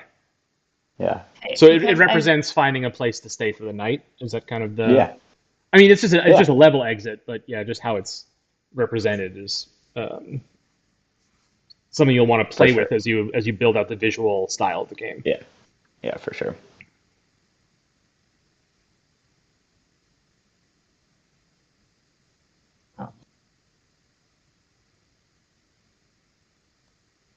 Oh, grapes. I'm assuming those are grapes. Totally. What, I didn't see it in the upgrade screen. What do the grapes get you? So those are also food. Oh, okay, I see. It's just food you just find rather than food you hunt. Yeah, exactly. And I'm envisioning some animals will eat berries and not other type of food. Yeah. I really like the potential for all these things to interact with each other. For which agents on the screen interact with what other types of objects on the screen. Do certain animals stay away from these types of land tiles? You know, the sheep will come eat the meat that if you don't get to it in time. the rabbits will eat the grapes or something. Like all of that is super interesting. Oh, It makes every one of your rabbit. moves kind of like, like Lane was saying at the beginning, it's every choice becomes interesting when there's enough happening, Oh man. Totally. Like hypothetically, like man, my mind is exploding. I love the concept of this so much. If there's a fast animal like a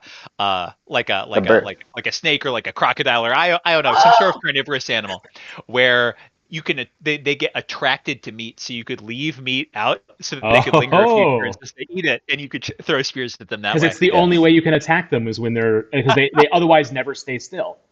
Yeah. Oh, that's good. Yeah, Mark, what you just said though, that is so simple about like animals that avoid certain terrain types. Yeah. Like for example, things that just don't walk on mountains or something. So you can use that to your advantage. Love that.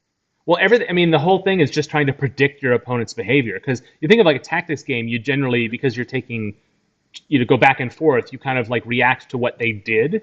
But what I like about this, and I maybe I'm not as practiced in the genre, but I don't see it as much, is a matter of like just learning the systems and then being able to like, oh, I know what they're gonna do because I've been studying the map, and I know what they do, and that is so satisfying when you make a good choice.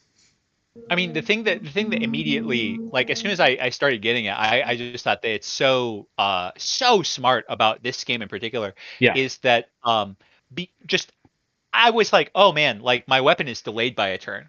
That feels disgusting. I hate it. It's terrible. But as soon as I understood the mechanics of it, I started realizing like, oh man, this really rewards me. The learning curve. I mean, you start lower. It's harder than Hoplite is to begin with, but you get rewarded so much more for understanding the way that the enemies work because prediction becomes so important. Yeah, exactly right. And then that frustration is like it becomes a consequence of your own actions, and that's the best. If you get the player will never blame the dev for it, Yes. As long as you understand it's an intentional limitation, not a bug. Yeah, exactly. Yeah. Yes. I starved. Wah, wah. Yeah, it's interesting too. When Dale was running out of food, she kind of had to make a choice. Do I double back and look for and try to get some more, or do I head further into the unknown and hopefully I'll stumble upon the exit in the next 4 turns? That's pretty interesting because the situation you're in is a result of all the choices you made up to that point, and so which makes the game replayable as well. Mm-hmm. That was a wonderful interaction at the start of that level. I don't know if those bunnies are set in a set direction, but if you walk towards the wood first, the bunny eats your food. And then if you try to get into position to punish the bunny for eating your food, it moves on the turn you can throw a spear at it. Just like the first 4 turns of that felt scripted almost. The placement of the bunny is scripted, but the movement is random, so we got kind of lucky there. Mm-hmm. Is it true the sheep must move like every 3 turns, every 4 turns, something like that? Yeah. Yep. I think every 4 turns, if I remember right. Okay. Yeah, that was both like one of the very nice things because that clued me in a lot on watch for the different enemy behaviors. But at the same time, that was the thing that I thought more than anything, I would love to know if the sheep is about to move because it's so hard to tell just by observation. True. Even harder to memorize. Yeah. Slower, right? Yeah. Mm-hmm. Feel like I did that wrong. I am sad that I can't move or throw my spear further. Maybe with an upgrade. Yeah. Whoa! Yeah, I'm that's something. Forward to being able to upgrade my arm. I'm assuming that's what you upgrade, not the actual spear. That would make more sense, yeah.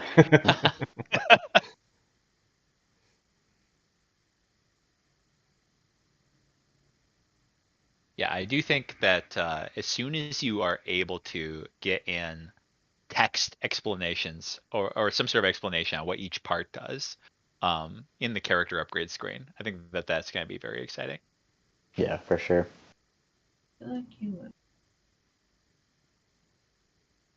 You are out of arrows, Dale.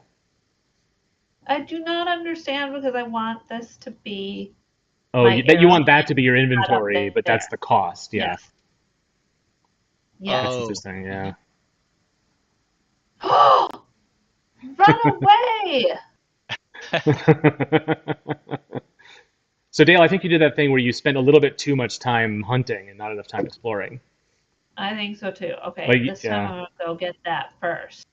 And Learn my that's lesson also about letting. kind of the problem I was trying to explain, is you also don't really know if you're getting low on food or like how far you can get once you're in there to make that decision whether you want to go back or not.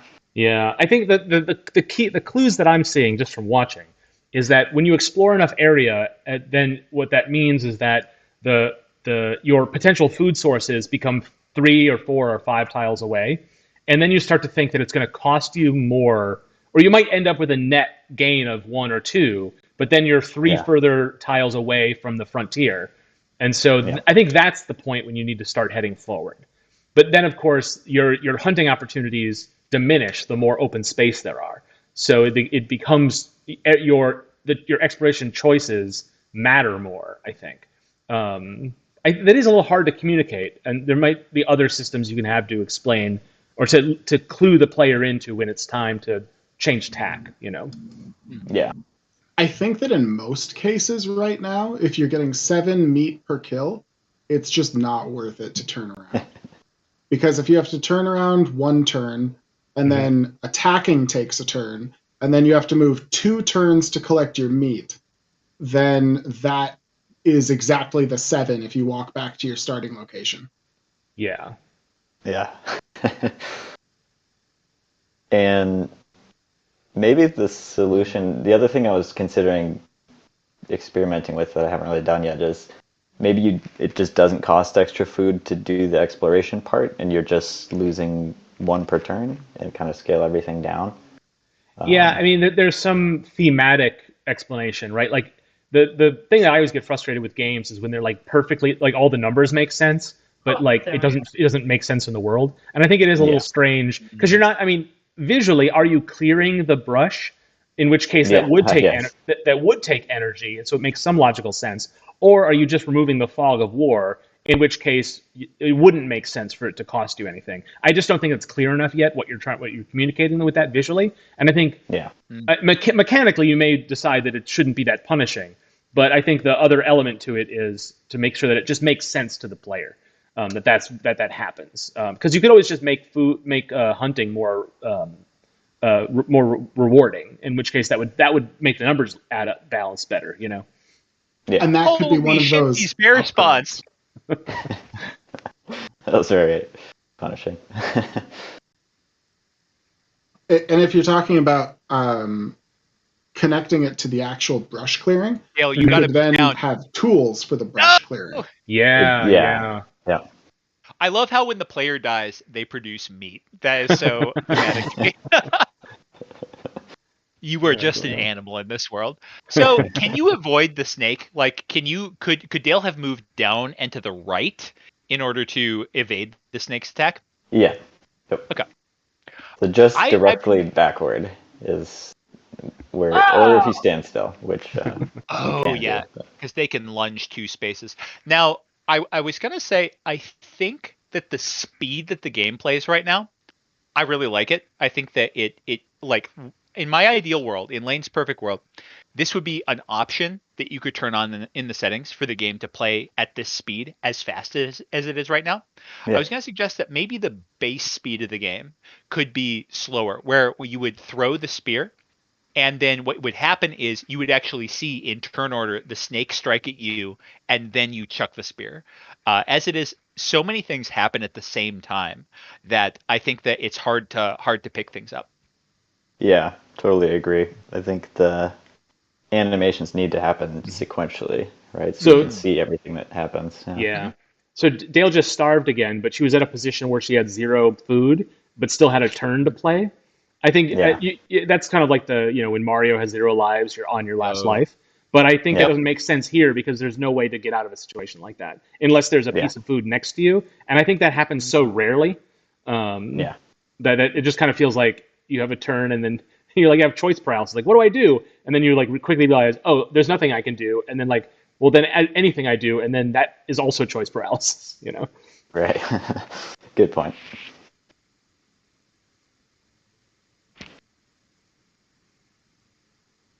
I mean, the same thing would result if you had one, but it would just make more sense to the player if one was the last thing. You know? Agreed. You know, it could be a case where I'm thinking of like a 4X game where you could like stack like to speed the game up. I know Lane is talking about slowing it down, and I think that's probably a good suggestion. But if you're in a big open space, you could just plan the next 3 moves, like click, click, click, execute. You know, might be a way. And then of course, if you're too careless with that, you know, because all the other enemies, you know, interact. But like that might be an interesting way to speed up the game for instances where you know you got to travel 4 spaces. You know. I kind of thought about that. I feel like it'd be hard to plan anything if like stuff happens in between each turn. Mm-hmm. But yeah, like you're saying, in open space, I guess that could be a good option. Yeah. I mean, it's quality of life, really. It's not really core to the game. Yeah. Just something I thought of. Yeah.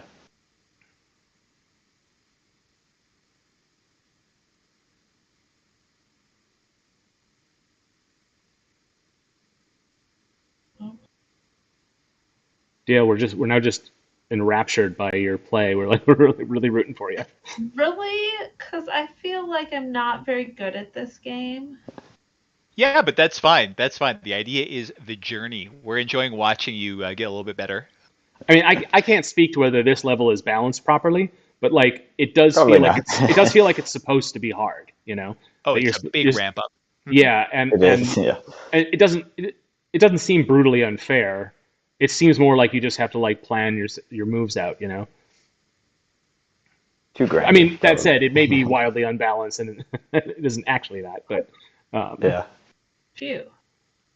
Have any of you ever played the board game Wilderness Survival? It really gives me those vibes. I have not. Where like you lose 3 out of 4 games in Wilderness Survival, but the one that you make it through, it just feels so good. Yeah. Writing that down.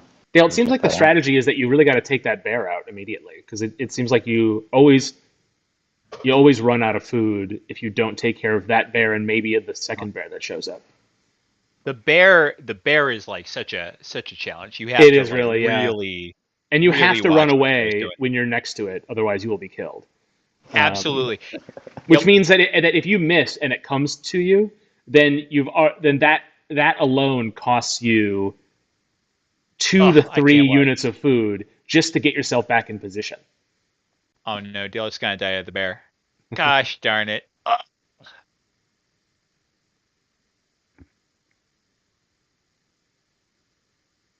Yeah, the bear was actually one of the things that made me really like this game.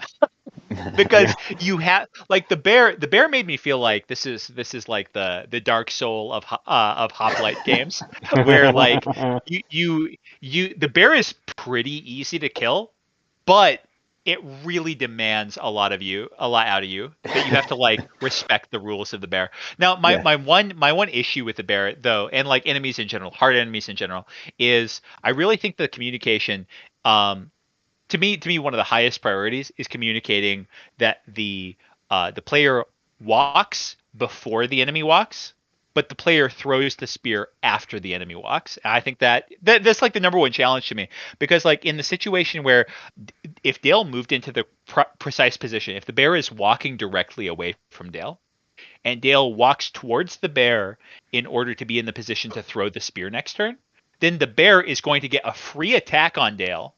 Yeah. And then walk away from Dale, and that is just the most confusing thing in the world when I was trying to like learn how to play against the bear. Sure, yeah. So Dale just died by a bear again, and yeah, the bear moved, killed Dale, but Dale's shot was successful and also killed the bear. So it was like a superposition of where they killed each other, but somehow Dale died first. Old Western style. You're killing me. You're killing me Yeah. here. You're killing me here. The bears cannot just spawn right next to the player. That is just not allowed. I think one of the things is like that when the bear is next to you, you have to move. But I like the but in that last one where Dale died, she shot the bear and killed it, but she still died. I would say that it would probably be best that if the bear is next to you, it better have 1 hit point, or else you have to run. You know what I mean? Just so it doesn't punish the player too badly for being next to the bear. But still makes it dangerous to be next to the bear. But because there's something fun too about like you killed it just as it was coming down on you. You know, there's something thematically Dale, I can't interesting watch. about that. Oh, another miss. Communicating the health of the animals is a challenge too. I don't know that I necessarily want to put really obvious health bars on there. Yeah, it's tricky because if the bear is stalking you, then you probably are keeping track of it. But I mean, for a game like this, I'm always an advocate of like just give the player the information. Sure. Yeah. I tend to agree. I also think that you're taking an enormous risk, and I just don't think it's correct for the first enemy that you really fight against. I mean, there's the snake, but let's talk about the bear. Like both of these enemies, neither of them is as basic as they could be, and I would strongly recommend that your very first enemy is just going to be the most basic thing that you possibly can. Because the bear, okay, here let's chat about what the bear can do. The bear can walk toward you and attack you on the same turn. Yeah. What? That's outrageous. Like if you are a space away from the bear as a spear throwing human being, and you throw something, like the bear is going to move towards you and attack you before your spear connects with the bear. To the player, that is going to feel enormously unfair. Like if there is any smaller animal, like a pig or just anything that like you could justify does not have a charge attack, that in my opinion should be your first enemy that you play against, because the bear just feels incredibly strong and it puts so much burden on the player to understand all the mechanics before you can even take one down. Yeah, that ramp is just way too steep as is. Dale, you got kind of lucky in this run. You got a snake and a sheep, and so you don't. I mean, you're running out of food as before, but you're a little bit better off than you were on previous runs, even though you haven't killed any of the bears. Yep. But yeah, there's just so much space at the top of this map. Yep. Another thing is, and once you clear out where you have just those border tiles, it's so expensive to go reveal those. You know, Yeah, Dale doesn't have enough food to even collect if she kills that bear. I'm watching live. Everyone else in the chat's a couple of seconds behind, but So what you're saying is, Dale, you can't move towards that bear. You gotta just actually, if you shoot the bear right now, hopefully the bear also comes toward you. In which case you will be able to. Now you're. Like the bear was going to go to a space where she couldn't shoot, which is kind of neat from a like positioning perspective. Like if Dale had moved up and to the right, then she could shoot it. But obviously Dale was on the verge of death anyway. So yeah. There's something kind of. I mean, trying to engineer like if the bear's going to move straight up, then I have exactly as much time to kill it and collect the food and no more. But then when it doesn't, it's like Question for anybody here who has an opinion, and this goes double for Ben. Should the player be able to like just click on their own space in order to pass the turn? Yeah, I was thinking that. And not spend any food. That would give the player a lot of. I don't know if it's OP, but it would be really useful. Yeah. You actually can hit spacebar right now to do that. So, I can. Okay. But it's not, I mean, it's not really intentional. It's just kind of something I was using for testing. But I was thinking it could be an upgrade. I got eaten, and it says I starved, so I don't like that. Oh, yeah, that's brutal. Yeah. Starved just means death in this game, yeah. That's funny. Has anybody, if either of you, Dale or Lane, tried it? You can't walk on those mountain tiles, can you? You can. Okay. It just seems like you naturally don't. Well, This is something that Ben and I were talking about in chat earlier. Basically, like I think that once that the learning curve has been sort of smoothed out, like for example, Dale has the option of not getting hit by those snakes every time, but she, I think it's possible, doesn't even realize. Now I could be totally lying. Maybe Dale is just being like, I'm a tank, I can take it. But the health bar, the health needs to react to taking damage, because I think that for me it wasn't even obvious that the snake was damaging me. Yeah. Right, because the way that the interactions have been working is that you get hit by a snake, but the snake never chips you down to death. But the bear always kills you one shot. So it just doesn't. Oh, I had no idea the snake was hitting me. Exactly. Yeah, there you go. And here's the thing: you're gonna shoot at the bear. The bear's gonna kill you. And of course, I'm in the past. The viewers have already seen this happen. But like, this is why, like, anything that is a turn-based illustration of what's happening is going to be so valuable, because that would make it very clear. I think that Dale would have, but by this point, found that if you throw something when a bear is point blank, you are always at a disadvantage. You're always going to get hit first before the bear does. Yeah, and even if you kill it, you're still dead. Yeah. But going back a step, with regard to the terrain, honestly, once the learning curve has been established, to me, the game is like fantastic. I love playing it. Like, I think that the only real problem is that learning curve, and then from there, anything that the terrain does, like to add some elaborations on the play experience, is going to make the game just wonderful to play. Like mountains maybe requiring like 3 food to get over or something like that. Like, just things that make the terrain, the game feel different per level, so is all going to be very exciting. Yeah. I just ate some grapes that said 5 on them, but now I only have 3 food, so I'm very confused. You spent 1 to move, and you spent 3 to explore 3 new tiles. Oh, I don't like. Yeah, that's kind of why I was suggesting earlier that have that more of a tighter relationship between your actions. Yes. By having you actually choose to explore. And maybe when you choose to explore, it explores all the tiles around you. But you can move around freely. You just can't enter a space that is unexplored, you know?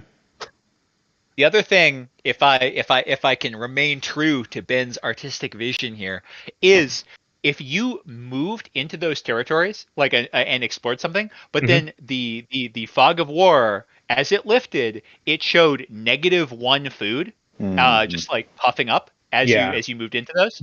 Totally. I think that would like tutorialize it a little bit. Yeah, for sure. Sure. Dale, you have that diamond now. Click your caveman photo at the top of the screen. Ben, is that system working? Can Dale upgrade her boots? Oh, yes. What? The one item is. The others are intentionally too expensive for her to be able to buy right now. Now, does that mean that she moves more and eats more per turn, or does it mean that she moves more per food eaten? So the cost is the same, but yeah, it'll give you an extra move per turn cycle. So it's good for outrunning a bear, but not really much else. Exactly. Okay.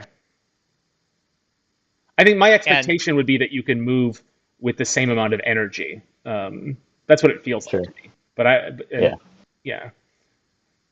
Feel a little bit underpowered. That hex upgrade layout too. I think that's beautiful. Yeah, I agree. Where you click the one and then the second upgrade shows up below it, so it's gonna like expand out. That's really nice. Thank you. So for some reason, Dale point blank shot a bear 2 turns in a row and didn't die. I was going to warn you, Dale, but I'm like, you should learn the lesson on your own. But in fact, it worked. And I don't know why that happened. Dale did, and I'm living in the past here. I'm behind you, but Dale did lose 2 HP there. So this reinforces. If I were like the project manager in this game, I'd be clicking and dragging the story in Jira way up to the top where things shake and turn red when they take damage, because I think that level of visual communication is so important right now, because I think 100% of what people are missing are event just happened, and it's communicated in the UI, but it's not communicated where their eyeballs are actually pointing. Yeah, totally. Yeah. Okay. So the bear only hits 2 points, not 3? It only does 1 point, actually. Yeah. So Dale just happened, in all the cases where Dale was eaten by a bear or attacked by a bear, she always only had 1 hit point? That doesn't feel like that was true. Or Usually- the thing is the like Dale shot the bear on a turn where the bear was charging, so that Dale took a hit there, and then Dale would attack the bear again, and then the bear. Keep in mind the spear is always a turn behind. The bear will attack Dale, and then Dale will attack. Like the player has, it's a very very very unique mechanic. I really like it, but I think that this is the communication challenge. The player has last strike. The player always moves after the enemies do. No, I understand so in that. every situation where Dale has been attacking the bear has had multiple attacks against her. In the previous runs, she also walked next to the snake and took a hit point of damage before bumping into the bears. No, that's what I was going to say. Is that did that happen every time? But I don't think it did. I guess what I was thinking is that Dale was being attacked even though the bear didn't share the same space as her. So those are the attacks I missed. Is when the bear was next to Dale, they were attacking, and then when they landed on top of Dale, they attacked also. I was just assuming that Dale was only being attacked when the bear entered her hex.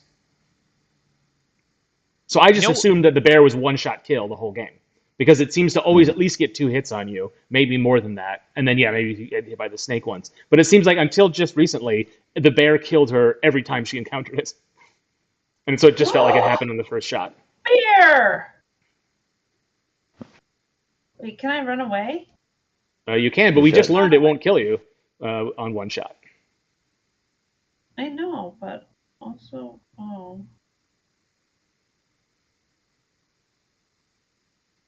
Yeah, I think all this is just, making the behavior consistent. Like, animals have different things that happen, or they behave differently. But like in terms of sequencing and what it means to be next to an animal on their turn, all of those things need to be both consistent and communicated. But I feel like those are all solvable problems.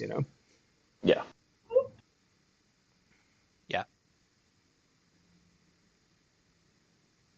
Yeah, I felt consistently while playing the game, like I was being rewarded for really trying to think about the interaction and think about why it worked the way it did and trying to intuit the rules of the game. Yeah. And the trouble is, I definitely think that is a niche market that is going to enjoy doing that as its own thing. I think that, like, for example, in the situation where Dale just was, I think that intellectually you could figure out why the bear did what it did and why she didn't hit it. Yeah. But I think that like on a sort of emotional level, you need to give the player a extremely tangible reason why that spear didn't hit that bear. Yeah.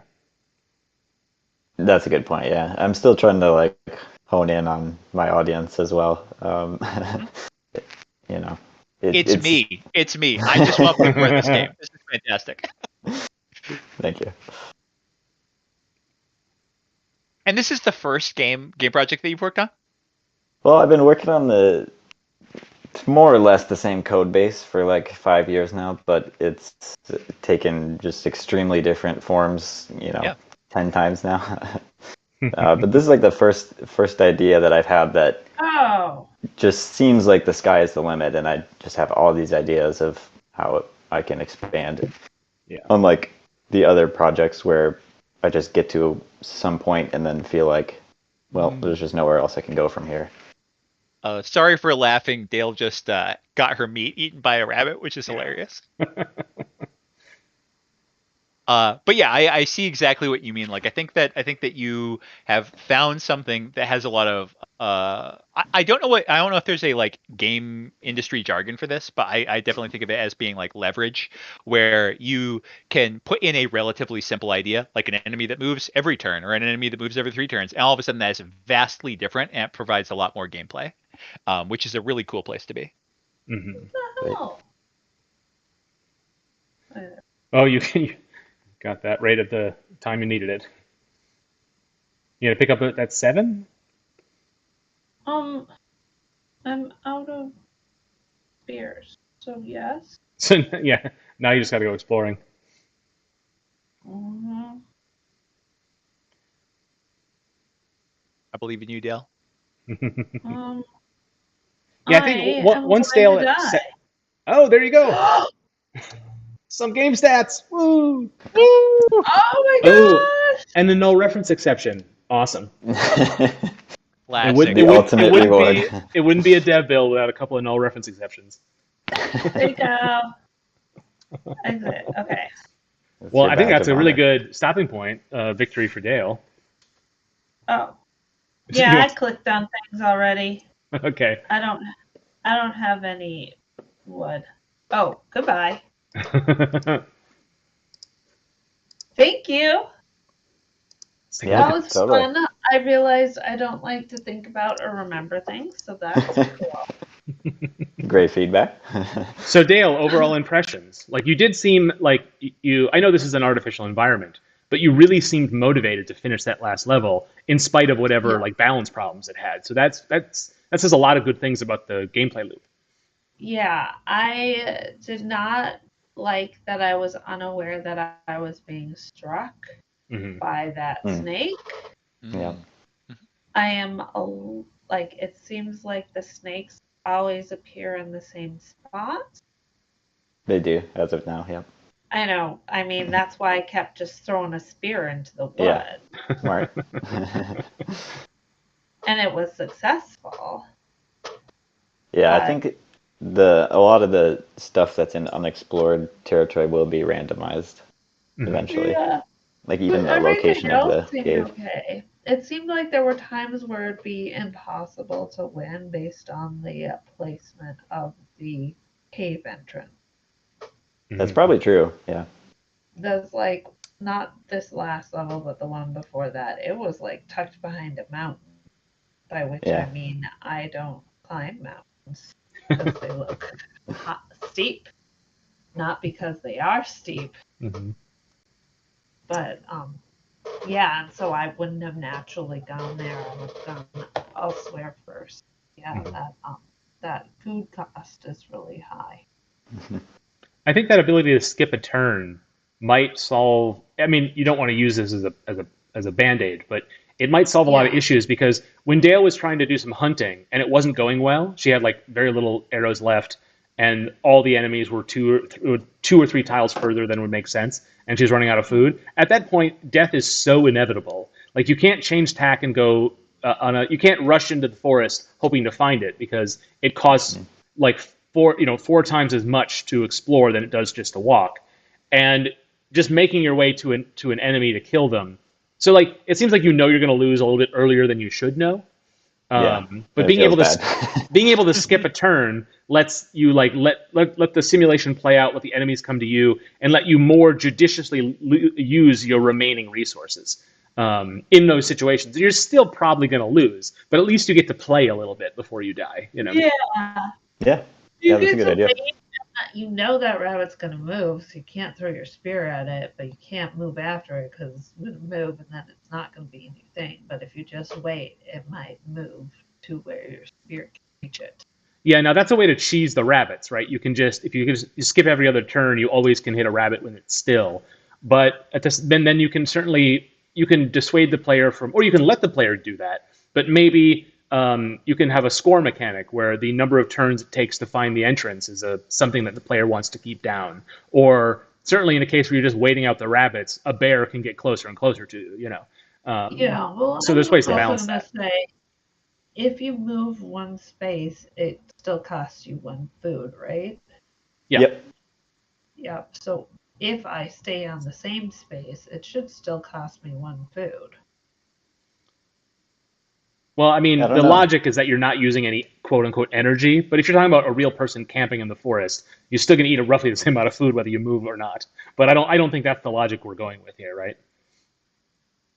Yeah, No, but I mean, like, moving over smooth terrain isn't a big deal, and you still need some food. So you see food as a measure of time. That's how it feels to you.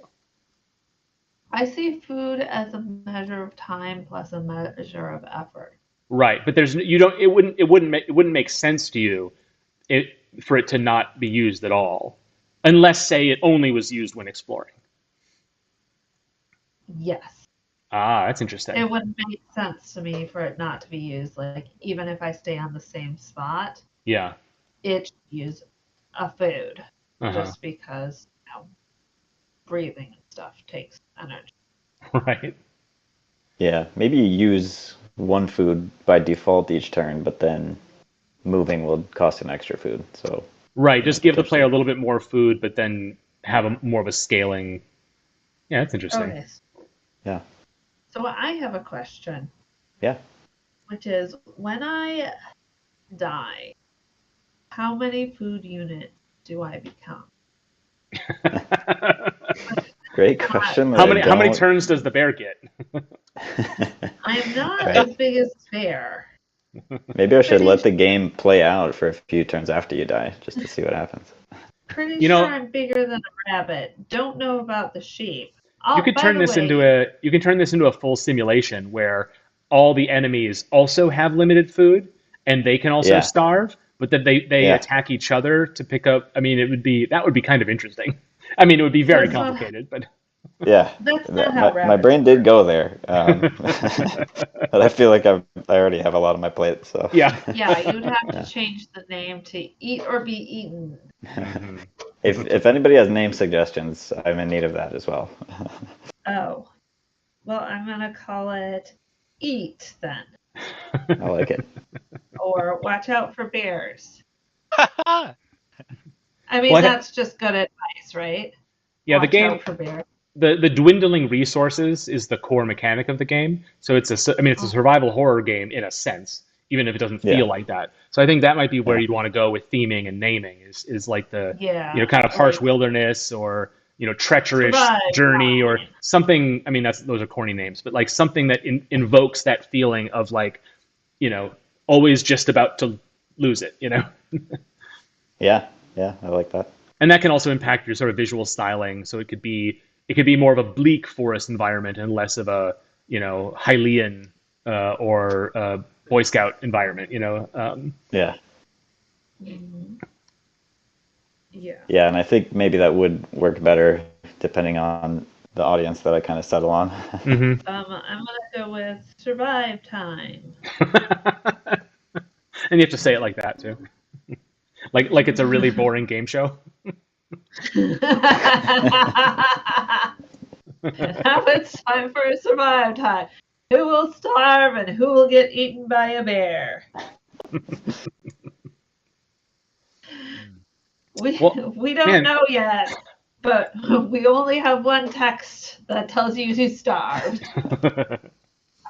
Ben, thanks for bringing it in. I think we're all very taken with it. I would love to see this again when it's further down the field. Is it ever worth trying to aim at a bird? Because they can't have that much meat, right? Because that does not look like an emu to me. Yeah. And they move super fast and are gone before you know it. The bird is what Lane pointed out as needing help from our New Zealand pixel artist, and I completely agree. I'm just saying that it's probably never worth it to actually try to shoot a bird.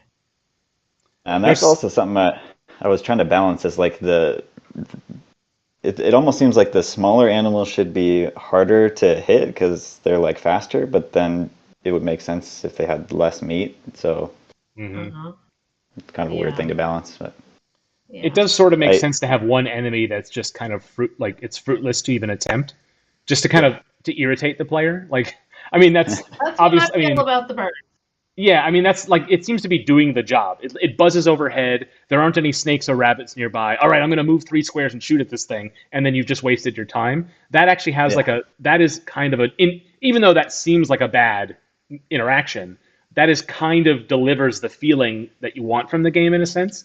You may want to make it at least possible to kill the birds, but like having it be kind of like a Hail Mary attempt and kind of a thing where because they don't attack you either. So it could be a case of it being like they're just tempting, but no, it costs too much to go for it, even though the reward is very high.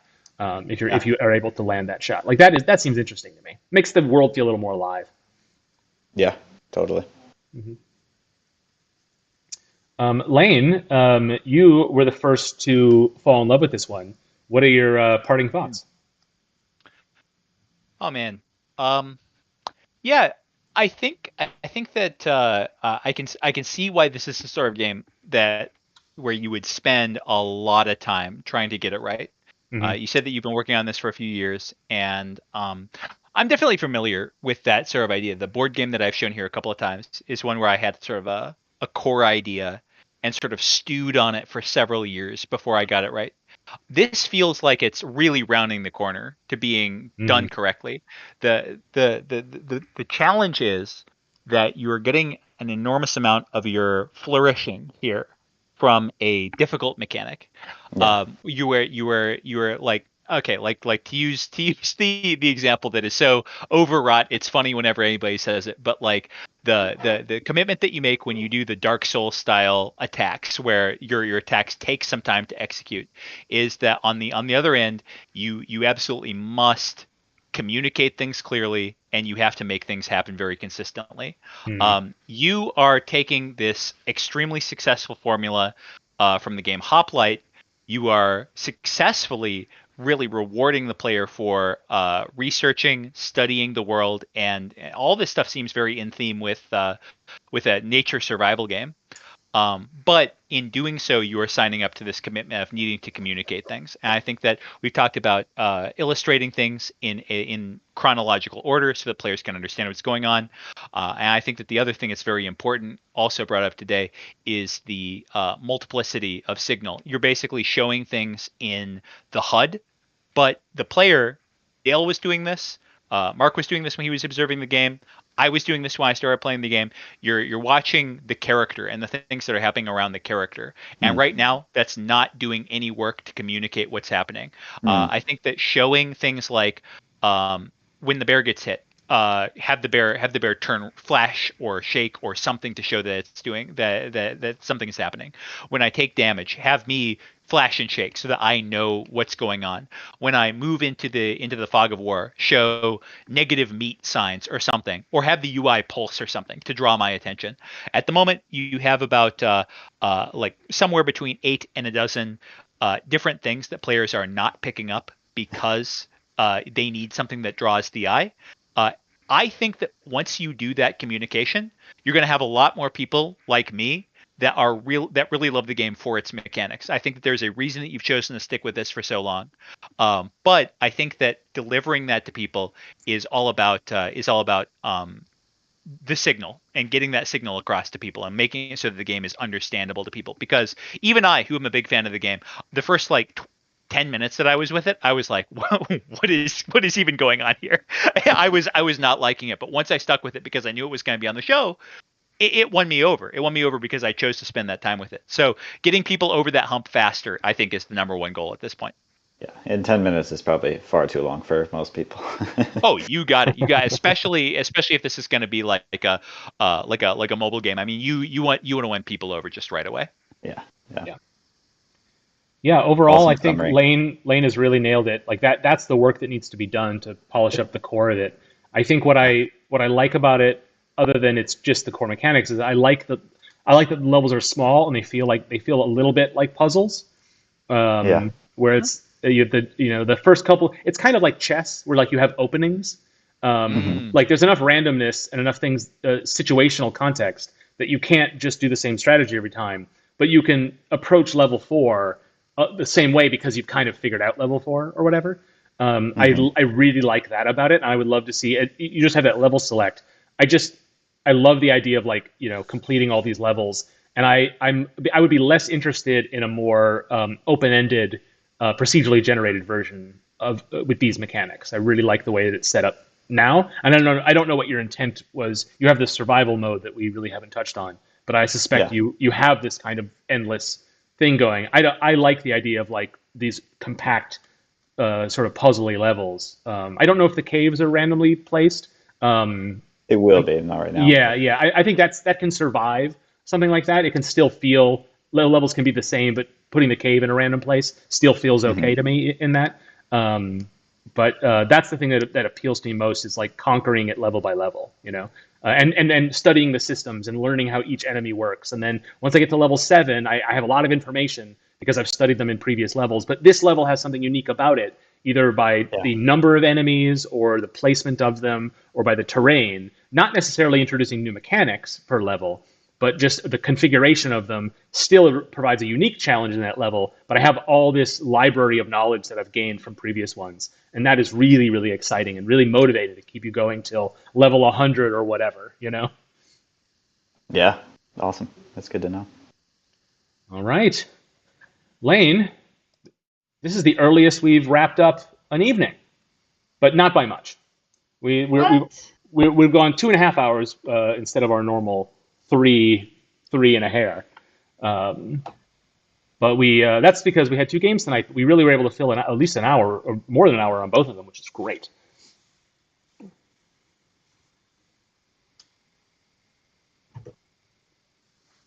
Thank you guys so much. Really appreciate Yeah. it. Mm-hmm. Super, thank you. Yeah, it's great to get the feedback on the games. Thank you very much. Yeah, and I think we say it every time, but every game we show here, I mean, that's fine, but we really want them all to come back. So we want to see both of these back on playtests as soon as you feel there's more to show, because we'd love to see the progress. Awesome, yeah. I hope to be back. Great. Yeah, thank you. All right, Lane and Dale, we also don't have an outro figured out yet. Exactly. Other than we give Dale the last word. So are we ready for that last word, or do we have other final thoughts? I am ready, I guess.